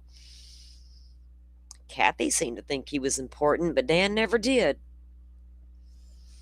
In 2022, ISP had no more evidence connecting Allen to the murders than they had days after the murders, when Allen, like others, responded to their requests for help. It was not enough then, and it was not enough in 2022. The error requires reversal. A court must suppress fruits of an illegal search. The state's entire case is built on Liggett's half-truths and falsehoods. Without the gun seized in the search, there is no opinion from Oberg upon which the state arrested Allen. So if you throw out that search warrant, you got to throw out that gun, which then throws out the ballistic testing. What testing? We don't have a gun because we got that illegally in a search warrant. It's out of here. Fruit of the poison tree. That's why you need to be on the up and up about everything so that don't happen.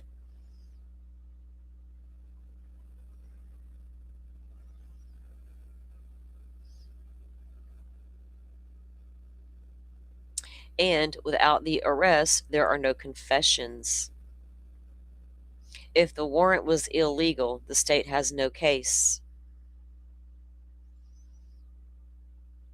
I don't know if they'll find that warrant illegal. Damn. I'll have to go see what these real attorneys think about that later. Even if this court finds the confession was not a product of solitary, Allen is entitled to a new trial. Before a constitutional error can be held harmless, a court must find it was harmless beyond a reasonable doubt. See Chapman versus California. Without the fruits of the search, the gun, a casing in a hope box. Without the fruits of the search, the gun, a casing in a hope box. So the casing in a hope box, there was a shell casing found in a hope box in Rick Allen's house in the bedroom. And they said that was the same type of casing that they found at the scene with the bullet. Yeah. Okay. But did it come from the same lot? What are we doing here? Does my daddy have the same bullet in his drawer? The Carhartt knives and computer.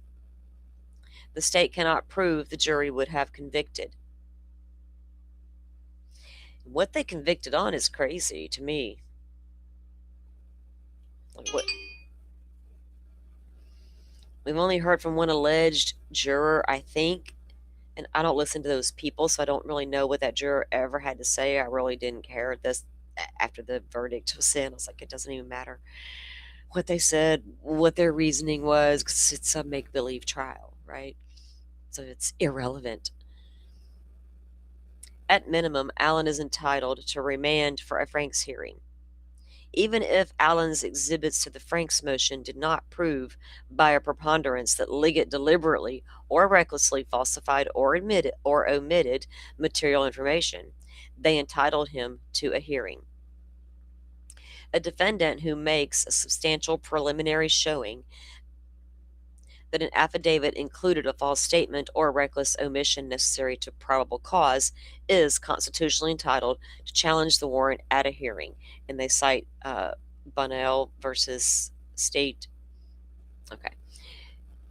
To meet this showing, the defendant need not present conclusive proof, but must support their accusations with evidence and citations to the warrant application. And they cite different Franks motions or hearings, rather, that dealt with that situational stuff. Did R.A. ever acknowledge that he placed that bullet there? At the scene between the girls, or in the hope chest, or hope box, or whatever? Yeah, I mean, there was like, he had several, there were guns in his house. And there was other bullets, I think. This particular one was in a hope box, and they tried to make it like a thing. The investigators, like a keepsake box, right? You kept that bullet? I don't know. I got a lot of men in this family, and they're likely to have a bullet in weird places. I make no judgment. But yes, it was a little tiny hope, not a little small hope. They called it a hope box in the court documents, the state did. But it was a little small hope box on the dresser. And inside of that little box, among other things now, mind you, was a bullet.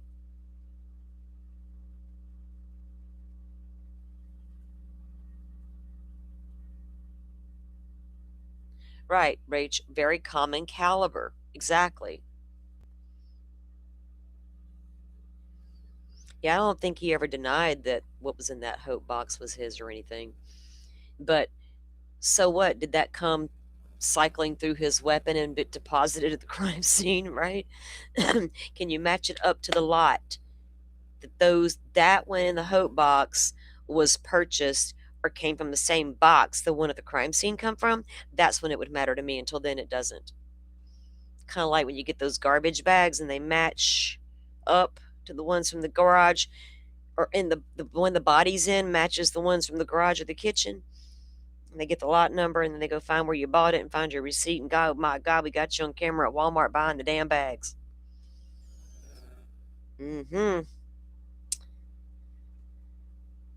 Here, the court's and the duct tape too. We can do it with that too. Here, the court's denial of a hearing was legally erroneous because Allen made a substantial showing. Allen supported his claims with depositions, police interviews, and reports, citing Liggett's application. Allen made specific arguments. In a final motion, Allen reiterated these points, arguing the court to compare the affidavit with Blair and Carbo's interviews.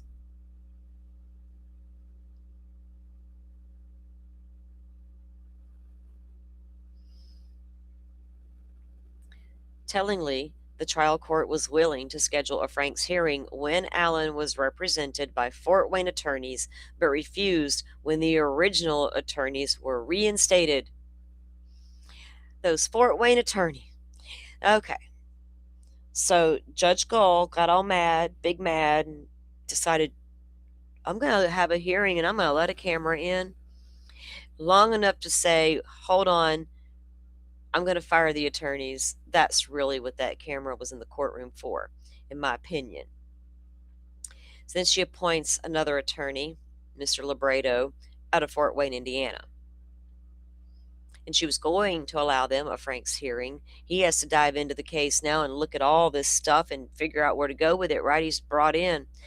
And Then the old attorneys get reinstated once the Supreme Court gets brought into the mix, and they're like, no, ma'am, no, ma'am. He has the right to choose his counsel. They have to reappoint the old attorneys. Interestingly enough, once that happened, this Fort Wayne, Indiana attorney came out on court TV and publicly spoke about what he saw in that discovery documents and what he concluded was probably the problem in Indiana. And he's right on board with that alternate theory. And he said what he saw actually scared him. I was like, man, that was a lot, dude. Wow. That kind of made an impression on me as somebody who was really trying to keep an open mind, right? When that guy came out and said all that he had to say, it's like, take that in for a moment. He described the conditions Richard Allen was kept in, how hard it was to communicate with his client and to show him things on the laptop or in even document wise. It was crazy interview. He did with was it Court TV? He did that interview with. I wonder what Judge Gull thought about that, or if she saw it. Did she gag herself from watching anything? Or was she like Dr. Walla? They was probably texting at night. Did you see this? Go check out this channel right now. Court TV right now. Must see TV. Oh, wow. Tellingly, the trial court was willing to schedule the hearing. Okay. Allen's constitutional protections are not contingent on who his attorneys are. Absolutely. Who are the should we be afraid? I don't want to be scared of the appellate court in Indiana. I don't want to get anxiety. I've been trying to avoid that whole subject and not even look at it. Who sits on that Indiana's appellate court judges, right? What's their histories? What are their backgrounds? How do they normally, what are their rulings like? Oh, Lordy. Allen's constitutional protections are not contingent on who his attorneys are. It shouldn't be about who their friends are either, judges and all. The trial court erred by admitting statements Allen made while gravely disabled during his unprecedented pretrial solitary confinement in a maximum security prison. Again, pretrial, right?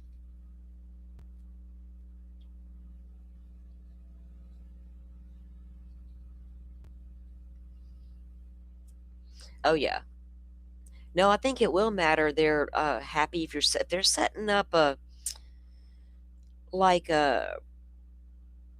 pattern here, right, with this judge of doing things, because it's there. The Supreme Court said, "Brakes on, ma'am. You can't fire his attorneys. Put them back on." You know, the appellate court gonna see that, be like, Miss Ma'am, we got something for you. Hold our beer. Allen's constitutional protections are not contingent with who the lawyer is. Okay. The trial court erred by admitting statements Allen made while gravely disabled during his unprecedented pretrial solitary confinement. I found solitary confinement the most forbidding aspect of prison life. There is no end and no beginning. There is only one's mind, which can begin to play tricks. Was that a dream, or did it really happen? One begins to question everything. Nelson Mandela.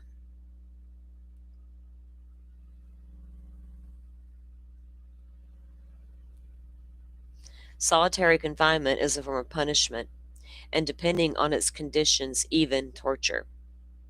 By 2023, when Allen was held in solitary for 13 months, it was well established that prolonged isolation causes psychological pain, ideation, and psychosis. To protect inmates from psychological harm, the IDOC strictly prohibits solitary confinement over 30 days for anyone with serious mental illness, and requires transfer of serious mental illness symptoms or if those symptoms appear.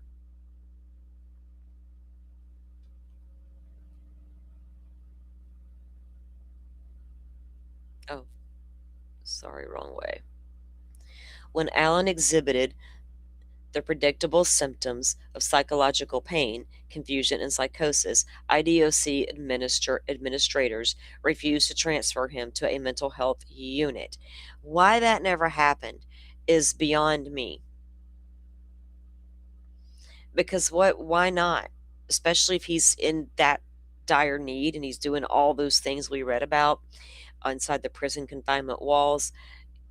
It would make sense that person needs to be in a medical setting to be treated, if that's really what we're dealing with there. Is that how they're treating all their inmates?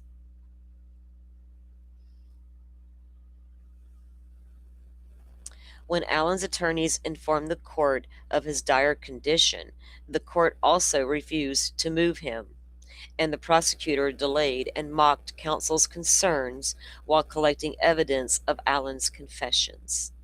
True story. The question is for this court is unprecedented but simple. Should the state be able to benefit from Allen's psychological pain and their deliberate indifference of his mental health to his mental health caused? Now, if you watched any of the coverage ever, if you ever saw an arrogant prosecutor kind of snicker about the conditions this man was allegedly kept in his 13 months of solitary confinement, he's going to try to blow it off and blow you off. It's crazy.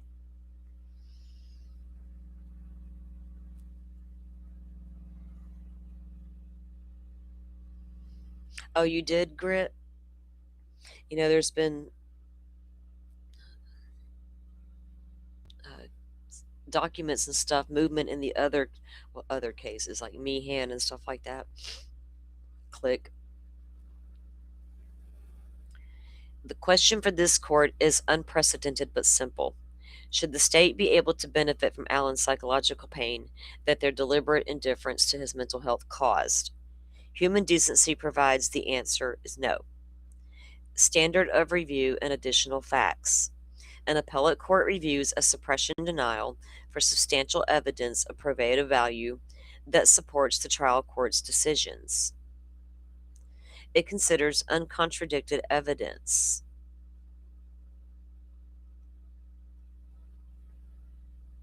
Favorable to the defendant and reviews legal issues de novo.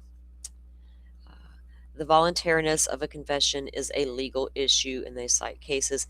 Allen moved to suppress his statements made while in solitary confinement, which the court denied. Now, 30 days, okay, fine. But 13 months, and you're going to be like, nope, we're keeping all of those. Well, we only want the good ones in. We don't want nothing else in. The court reasoned the statements were voluntary because Allen failed to show they resulted from state psychological coercion or coercive interrogation. The court found Allen's detention was intended to protect him, and while he suffered from major depressive disorder and anxiety, he did not have SMI that would render his statements involuntary. So they don't think he was bad enough mentally that would render his statements involuntary, but bad enough to keep Halidol in him, and 1 minute he's fine, 1 minute he's not. Let me go discuss it in the Facebook group tonight, and I'll make a new evaluation in the morning. In addition to IDOC records and videos like those admitted at trial, Allen proffered an order and settlement from the Indiana Protection and Advocacy versus IDOC that the trial court excluded from the suppression hearing as irrelevant. Ow. I keep beating myself up all of a sudden. In 2011, the Southern District of Indiana held that IDOC's housing of SMI inmates in solitary constituted cruel and unusual punishment, violating the Eighth Amendment. The Southern District found SMI includes delusional disorder, psychotic disorder, and MDD. Segregation is harmful to prisoners with SMI due to lack of social interaction, significant sensory deprivation, and forced idleness, leading to decompensation and psychological pain. An inmate decompensating from solitary may experience hallucinations, sleep disturbance, memory problems, anxiety, paranoia, depression, eating problems, or engaging in self injury or ideation. And I have to say that because YouTube is so picky about that word. Ideation, watch further, exacerbates the illness. The severe conditions in these segregation units cause a predictable deterioration of SMI prisoners' mental health, and the IDOC has explicitly observed, diagnosed, and noted patient decompensation. The IDOC knew these effects occurred even in non-SMI offenders. And you can imagine it's going to happen if you don't have a mental illness. That breakdown's going to happen, especially for 13 months. So if you couple that with somebody who's already got some level of depression or PTSD, anxiety, anything, any of the things, even a little bit, you put them in that kind of situation, it's going to heighten it. Before a hearing on relief, the parties reached a settlement including an expanded definition of SMI that subsumed the court's definition. Allen admitted Dr. Westcott's 127-page report. On August 21st, 2023, Westcott evaluated Allen, who had been in the WCU, that'd be the Westville Correctional Prison there, over 9 months. He was terrified, unsure what was real, and wondering if he was dead, in hell, or waiting for heaven. He could not recall weeks of early 2023, including playing with feces, confessing, and banging his head. Westcott cited IDOC records showing acute periods of confession, paranoia, delusional thinking, and cognitive slowing, aggression, and combativeness. During this period of loss, touch with reality in Allen's confession. So what if they keep the search warrant intact, right?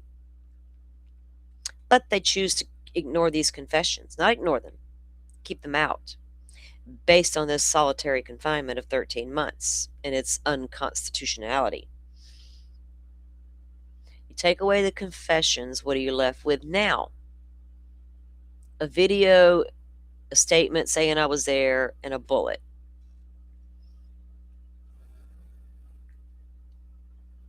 Because we have absolutely no DNA of Rick Allen's, not even under the girl's nails.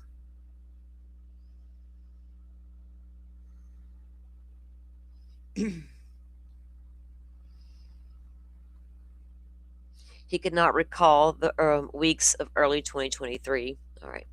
Westcott cited the IDOC records showing acute periods of confusion. Okay, we got up to that point. Get your tail in order. During this period of loss, a touch with reality, Allen confessed. So when he had one of those brief periods of loss of touch with reality, okay, Allen confessed. Because they're over there like, oh, 1 minute he's fine, 1 minute he's not. And they're like, okay, well, so which was it? In his brief moment of whatever y'all got going on there, Westcott concluded Allen's psychosis stemmed from MDD, his personality, and the well-known effects of solitary confinement. Allen was grossly disorganized, delusional, and paranoid.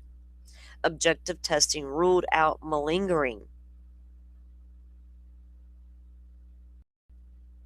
The trial court abused its discretion by refusing to admit the IPAS order settlement into the suppression hearing. Evidence is relevant if it has any tendency to make a fact of consequence in determining the action. My kid is on the move. Sorry, y'all. My phone is on silent, but doesn't matter where he goes, it still comes through. I don't know what he's doing. Um, okay. Evidence is relevant if it has any tendency to make a fact of consequence in determining the action, more or less probable than it would be without it. Here, the order settlement makes it more likely Alan's psychosis was caused by his confinement. And when I said I don't know what my kid's doing, that boy's 19 years old. Y'all leave me alone. I just thought about what I said. I don't know what he's doing. I really don't. He's 19. He's out and about. Shit. Probably at his girls. Oh, no. All right.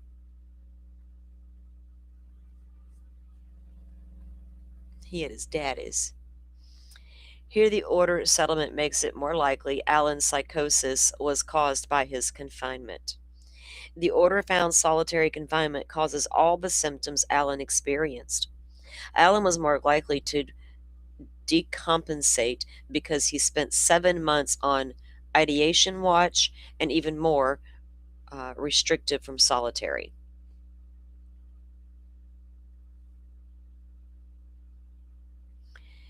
Like, they claim they were putting him there for safekeeping from other inmates that may harm him for being a potential child killer in a county jail, or to protect him from himself because he made threats. Y'all don't got none of those tortoise shell suits down at the county?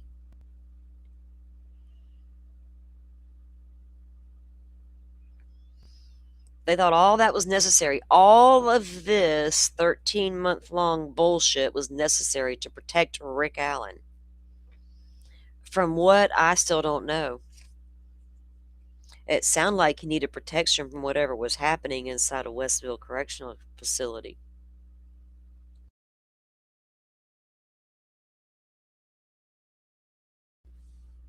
And I don't like having to say that about what's going on inside of a damn prison. Jeez, make me have to go there. The order settlement also makes it more likely Allen was subjected to psychological coercion by showing solitary causes, psychological pain. It demonstrates state action, the IDOC placing and keeping Allen in solitary knowing it was causing this predictable pain. The order settlement shows how extensively IDOC violated its own policy, and it includes MDD and the SMI definition, restricting Allen solitary to 30 days.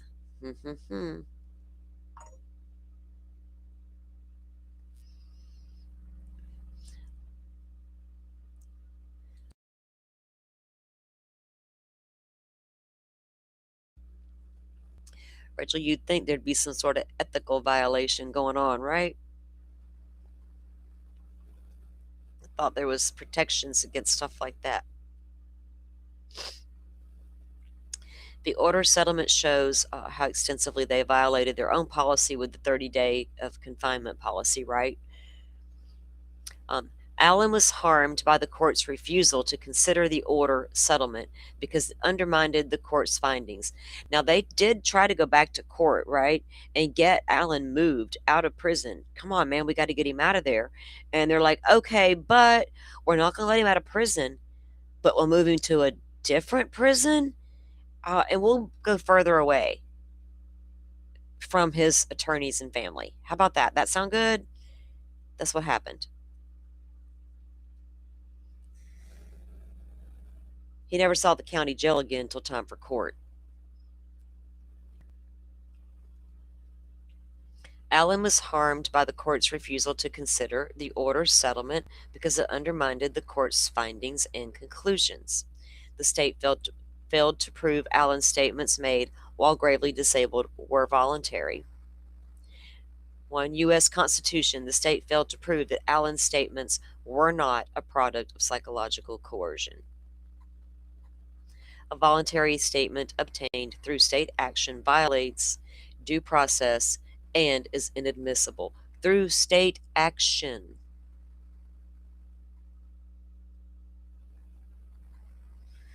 A confession is voluntary.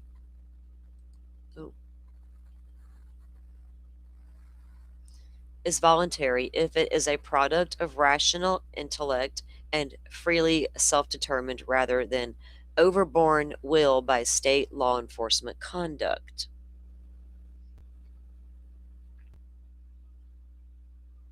Intellect and freely self-determined. Like the minute that confession happened, I would have been like, "Excuse me, we need a prosecutor down here, stat. We need defense attorneys. I need some damn legal papers. Gimme, gimme, gimme. We got a confession happening. Get it on the record."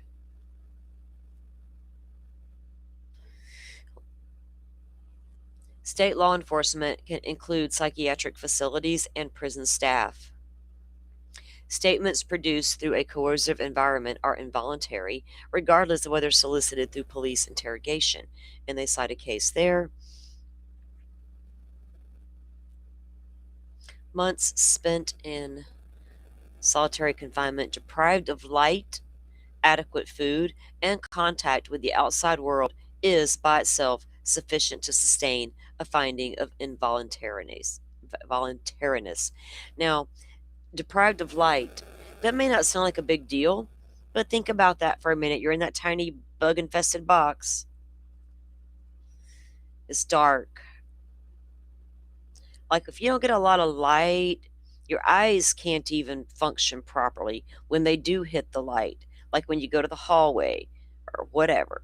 It's deprivation, right? It's to put you in a state. It's almost like it's I can understand putting a prisoner in solitary if they're they're acting out, they're fighting, they're doing all the things out there. But we under law, you can't no longer than 30 days. I don't know how long prisons will throw you in the hole for on the general regular basis of it there. I ain't never done no time in the prison. County jails have a hole as well. I don't know. That's a long time to spend to be deprived of adequate food, light, contact with the outside world, all the things, guys. That's a long time, and it could have a lot of adverse effects on you. That's the problem with this whole thing. There's too many adverse effects happening for me to even believe or these confessions. Like I would like to believe them, but the circumstances behind them are so the fact that there was never a formal confession made to me, just some stuff written on papers. No, I'd have been that holdout on the jury and they probably would have gotten so mad at me. I'd have been like, I don't care, none of y'all's going home. Y'all hear me out. You're gonna hear me out. I had to sit through all this with y'all.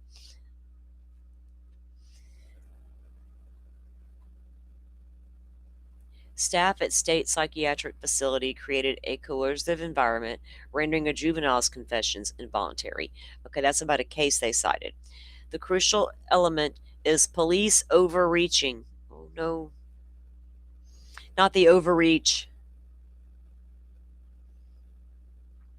When state actors use more subtle forms of psychological coercion, the defendant's mental illness is more significant in the voluntariness determination.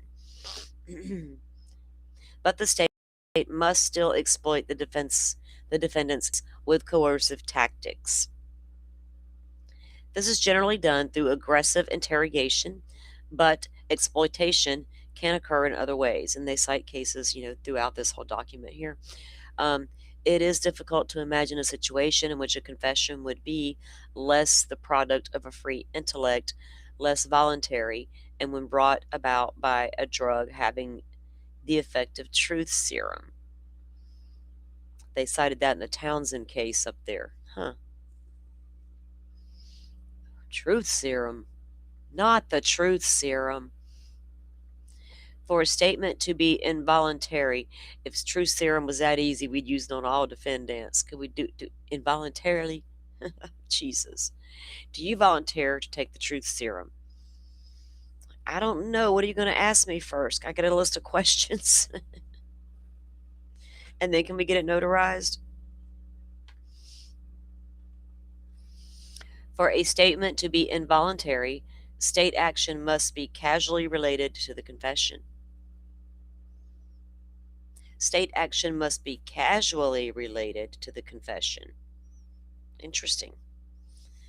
The state's prolonged solitary confinement of Allen was state action. Contrary to the court's finding that Allen failed to prove state psychological coercion, it was the state's burden to prove Allen's statement voluntarily by a preponderance of evidence.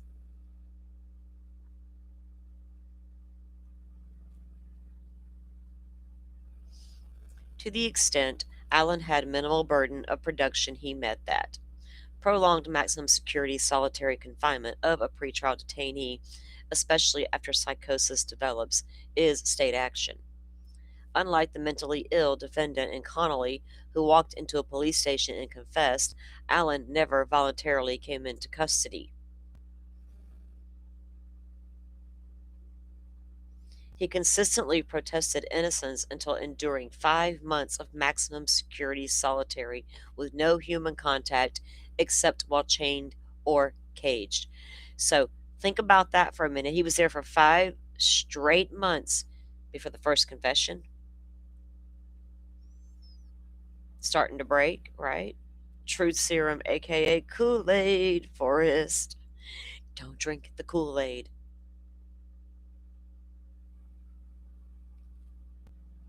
He consistently protested innocence until enduring 5 months of maximum security solitary with no human contact except while chained or caged.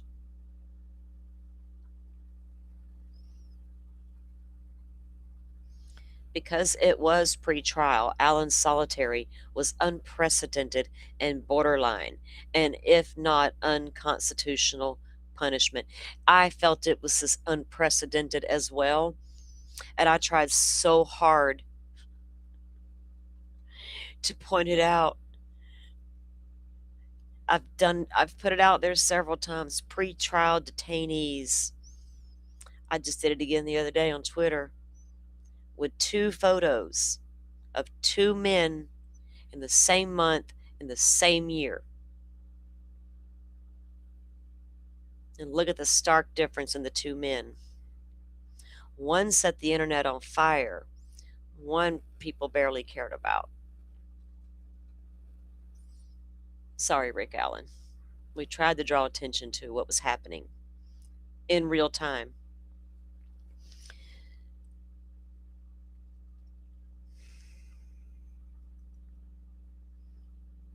Other IDOC safekeepers were in mental health units, not solitary. On a continuum of possible punishments in the justice system, solitary confinement in maximum security facility is the most extreme.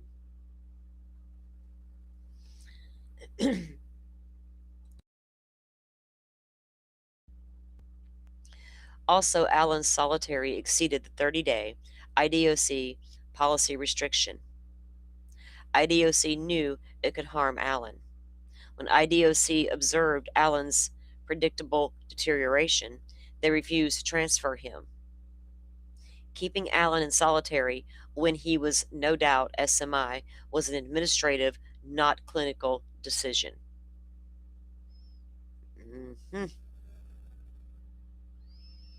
Finally, the state's conduct also involved the prosecutor, law enforcement, and the court. After Allen filed his April 5 emergency transfer motion citing his dire condition, the prosecutor waited 9 days to respond while investigators monitored real-time calls in which Allen confessed. Nick McClellan, can I read that again? Let me get a drink first.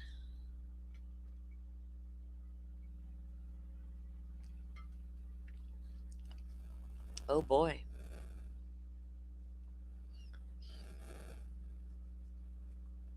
Why he waited like 9 days to respond while investigators monitored real-time calls in which Allen was confessing. And they did file that emergency order to transfer him because of his dire condition. During this delay, Allen continued to deteriorating.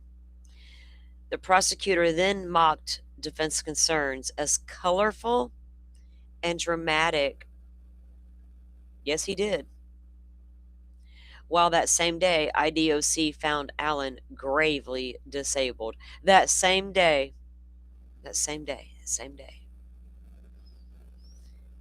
There's a lot of that one day they found this that morning, and then by the end of the day, it was a whole different ballgame kind of thing. What the hell? Nick mocks the defense's concerns as colorful and dramatic. But the same day, the IDOC found him gravely disabled. Who's colorful and dramatic, Nick?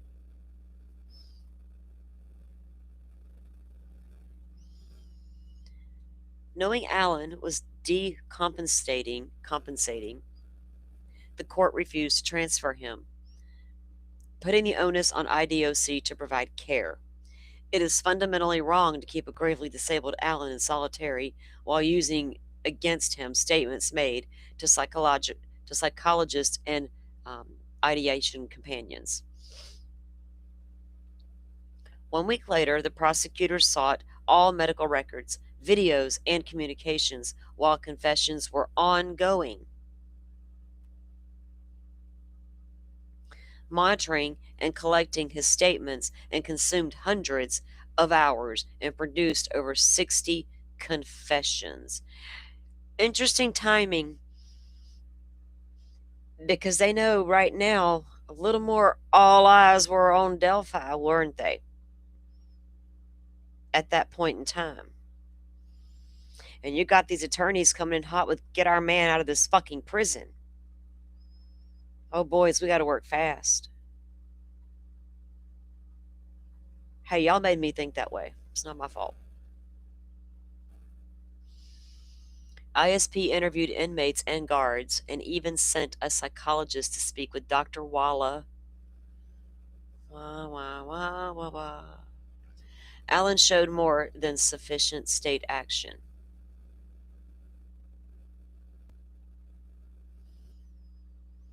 The state's prolonged pretrial solitary confinement was psychological coercion.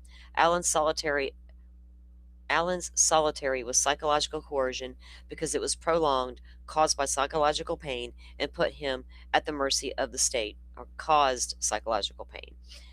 The prolonged nature is coercion because solitary confinement can bring a person to the edge of madness, perhaps to madness itself. And they cite a case about that. This has been recognized in literature, law, and science. And they cite Dickens' A Tale of Two Cities.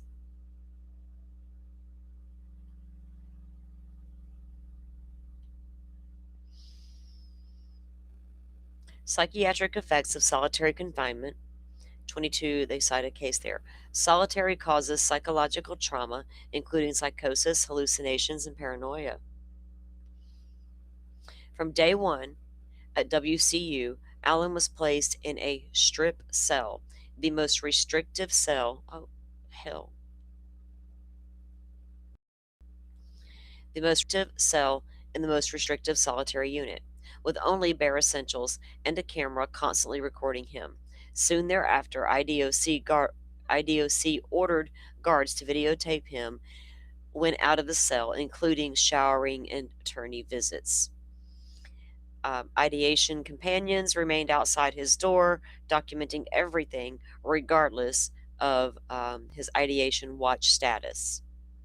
So, regardless of his status, they got these prison buddies outside the door documenting everything. And we're relying on them. Well, we're not, they are. Regardless of the status. Okay. He had no contact with anyone unless caged or chained. The sensory deprivation, social isolation, and forced idleness is difficult. Ooh.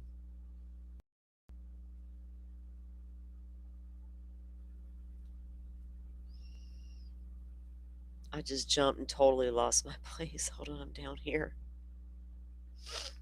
Okay. With only bare essentials and a camera. Okay. And they're videotaping. Oh, still got to go down one more. The sensory deprivation, social isolation, and forced idleness is difficult even for healthy people. Memory distrust syndrome, confabulation, and false confession. And they're citing it looks like a maybe some kind of not a journal, like a writing. You know what I mean? Like a not a it's not a case study type thing. Um, that was done in 2017.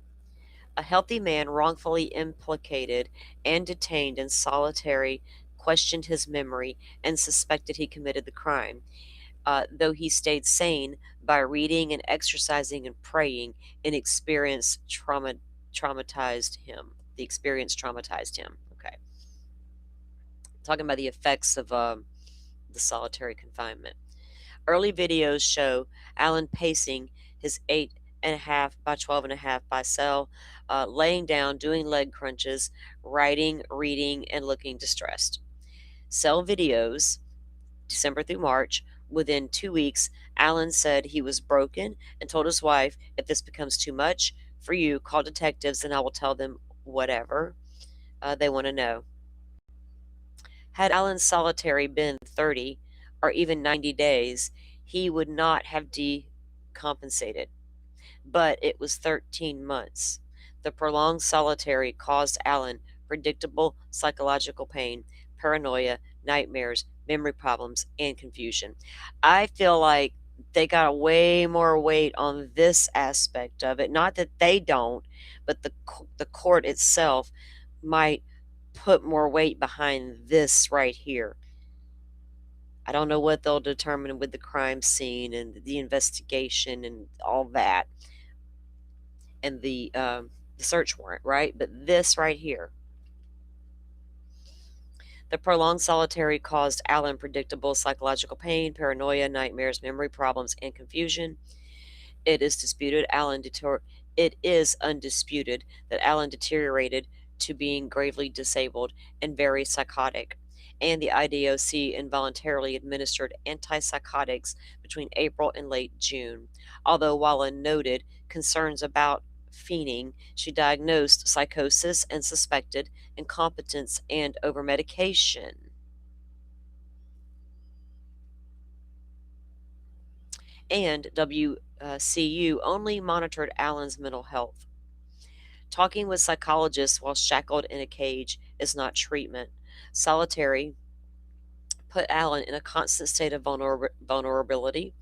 Solitary confinement has long recognized as psychological coercive, adequate to the rack, adequate equated to the rack, the thumbscrew, protected questioning. See Chambers versus Florida. Oh, pretrial solitary is punishment already underway and conveys, without the necessary spoken words, the implied threat of further punishment.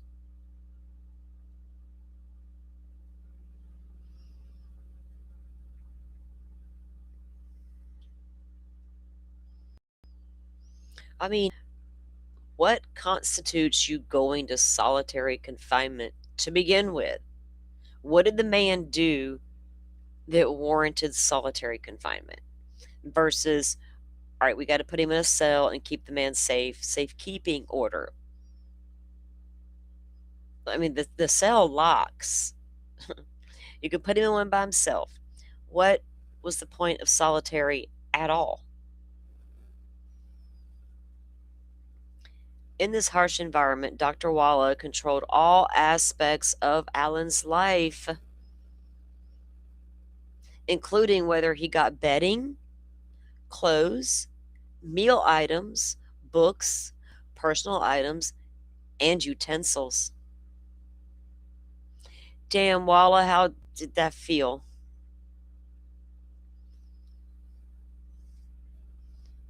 She could provide a new window and a tablet or strip him to bare necessities. Mm.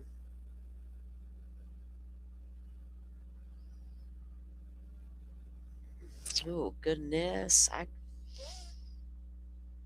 privileges were contingent on pleasing her. Whether Walla had ill intent is irrelevant. It is what Allen thought and what solitary confinement did to him or would do to many of us. Whether Walla had ill intent is irrelevant. They're like, oh, fuck that girl. Is it irrelevant? I mean, I get it. That's in the weeds, and I understand. Well, we'll go there for you. We will.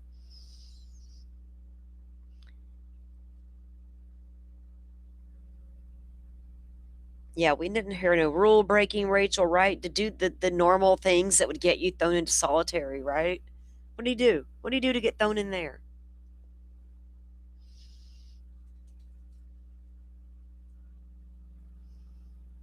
He asked for his property back, and she indicated she needed more consistency. She needed more consistency from him, the mental health patient you're treating and injecting with meds. You need more consistency to get your stuff back.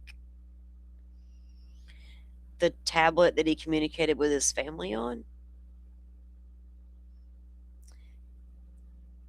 Senator McCain, a prison camp survivor, explains solitary crushes your spirit and weakens your resistance more effectively than any other form of mistreatment. And if you don't know, John McCain was a prisoner of war. Spent a lot of time in solitary confinement. I don't know, I don't care about the politics part of it. That part I know. Atul Gawande, Hellhole, The New Yorker, and they cite a page there. Okay. Allen entered solitary confinement comprised, he left broken. Yes, she no longer works at the correctional facility, Mother of Dragons. Welcome in. I wonder if there'll be any ethics violations. What do we got here? She's medical. There's no HIPAA going on. So but ethically, I mean, come on, ma'am. Miss Messy Ma'am in the Facebook groups. Recommending all them YouTubers to that one lady.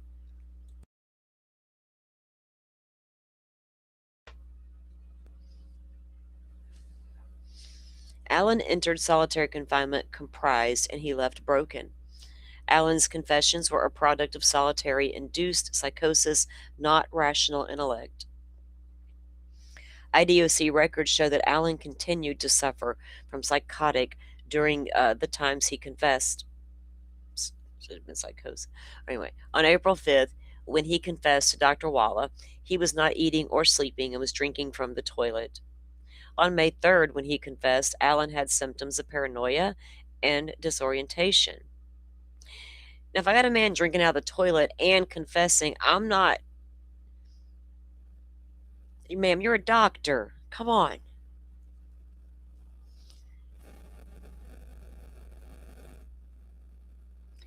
But she's like, he's good to go. He likes toilet water, that's all. On May 3rd, when he confessed, Allen had symptoms of paranoia and disorientation. Despite Walla claiming he presented as more organized than he has been. The day before, he was confusing nightmares with reality and claiming to have started World War III. Did she go to school with Dr. John?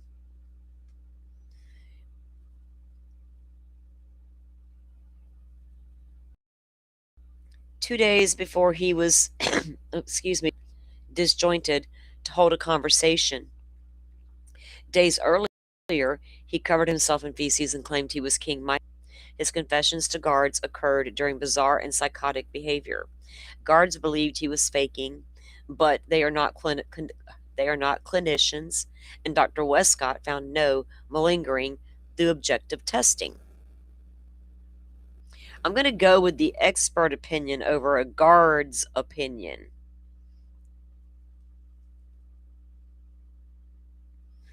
Yes, True Grit, the Haldol. And they've talked about that throughout the document here too, about the different times they were injecting him. But the guards believed he was faking. You talking about that guard with the tattoo on his face? That Odinist guard? I'm sure he did. He thought he was faking the feces incidents and drinking the toilet water to pretend to be crazy. But we believe the confession parts. But they are not clinicians, and Dr. Westcott found no malingering through objective testing.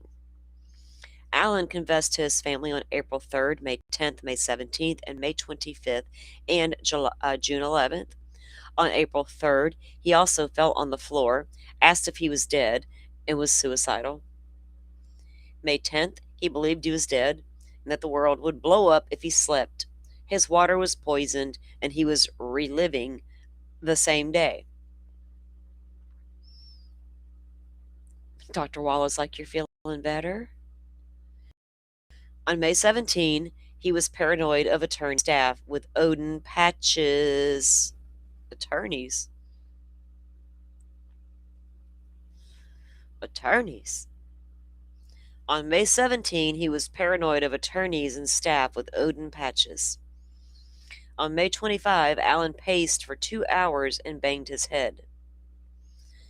On June 11, he thought he was in hell and did not understand what was happening. In August, Allen did not remember confessing or weeks of early April. Throughout, he complained of memory loss. And they go in and name the exhibits here.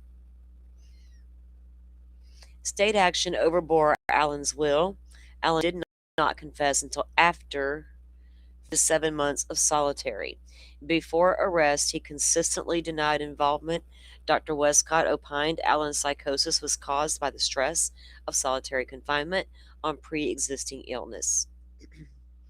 Dr. Walla agreed that a lot of time solitary that Dr. Walla agreed that a lot of the time solitary confinement exacerbates mental illness, and is reasonable to believe Allen's confinement caused his psychosis. She can't make up her damn diagnosis mind, can she? She all over the place. I agree with you, Rachel. The guard has no business giving that kind of advice or evaluation, right? Are they going to call the doc down when one of the inmates gets sideways and ask for her input before they attack the situation? Can you give us some pointers, Dr. Walla? We are unclear of how to handle this emerging situation. The social isolation of solitary makes people question their self. If you are treated like you are guilty, you begin to think you are. Dr. Gracian testified, a false memory starts with a belief. In his first confession to his wife, Allen said, I think I did it. In his first confession to Walla, he was unsure if he had sex with the girls. Allen got facts wrong and confessed to crimes he did not commit. Allen claimed he shot the girls.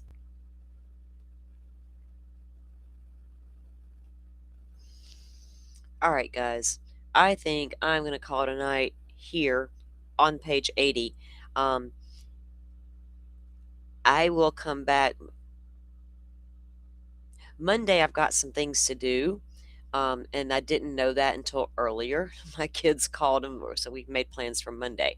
But that won't be the afternoon. But I think I'm going to come back tomorrow, and I want to finish reading as much of this as I can tomorrow as well. I know it's Sunday tomorrow, isn't it? Christmas is coming and all those things. Everybody's got to get. Well, I'm not busy. I don't have a lot going on. My kids are grown. I got 2 little grands. I keep it simple. So I'm pretty chilled. But a lot of you got a lot going on. I remember those days when I did have a house full of kids and they were little. It was chaos, especially the week before Christmas, right? Oh, gosh. Have y'all got all your shopping done yet? Are y'all last minute people? I actually need to go tomorrow and get a couple things, but that's it.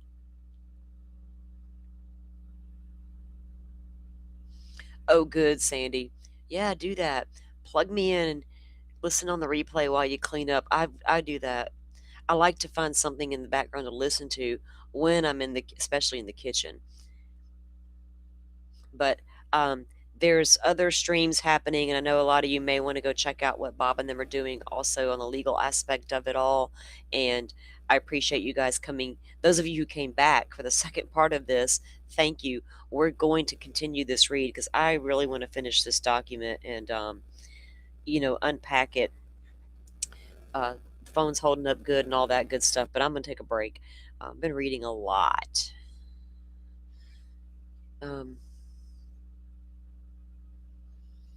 Sandy, shop, wrap, and ship by Thanksgiving every year. You girl, stop it. You're making the rest of us go, what? Real Happy says, I'm definitely a last minute shopper. Okay, Grit, you're going to listen while you work. Man.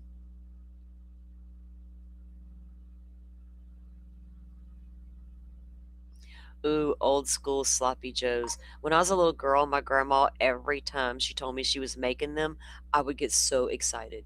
That was like my favorite thing she cooked. I still like them to this day.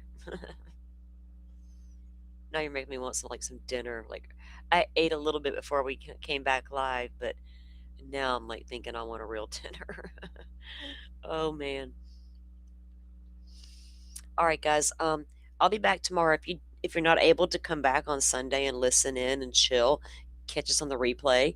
I will start back up here at number 2, Indiana Constitution. The state failed to prove Allen's statements were a product of rational intellect rather than the state's misconduct. And like I said, this is page 80 where we're going to start back on. And I'll probably be live around, I don't know, about 10 a.m. tomorrow so we can spend a few hours on this or whatever.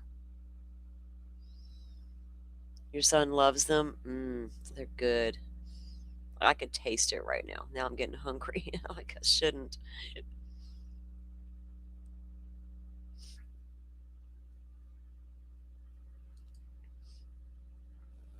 Well, it's going to be interesting to see, we'll get this document finished and then we'll see how the court responds, what they come back with. I don't know how long it will take for a response and all of that.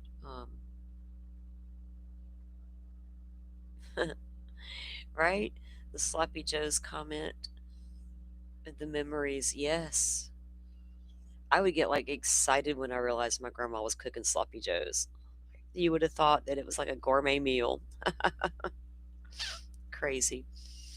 All right, y'all. Thank you for coming and tuning back in. I'm going to go give the old voice a rest and take an old lady chill out moment. Go find me something on the tubes to watch myself. I might see a few of y'all around. I usually do. All right. Y'all have a good one and stay safe out there. Yeah, just stay safe out there. Y'all know the drill. I'll see you guys back here tomorrow. Bye. Thank you all for watching this here video. Please like and subscribe and follow. Much love from Little Yas to each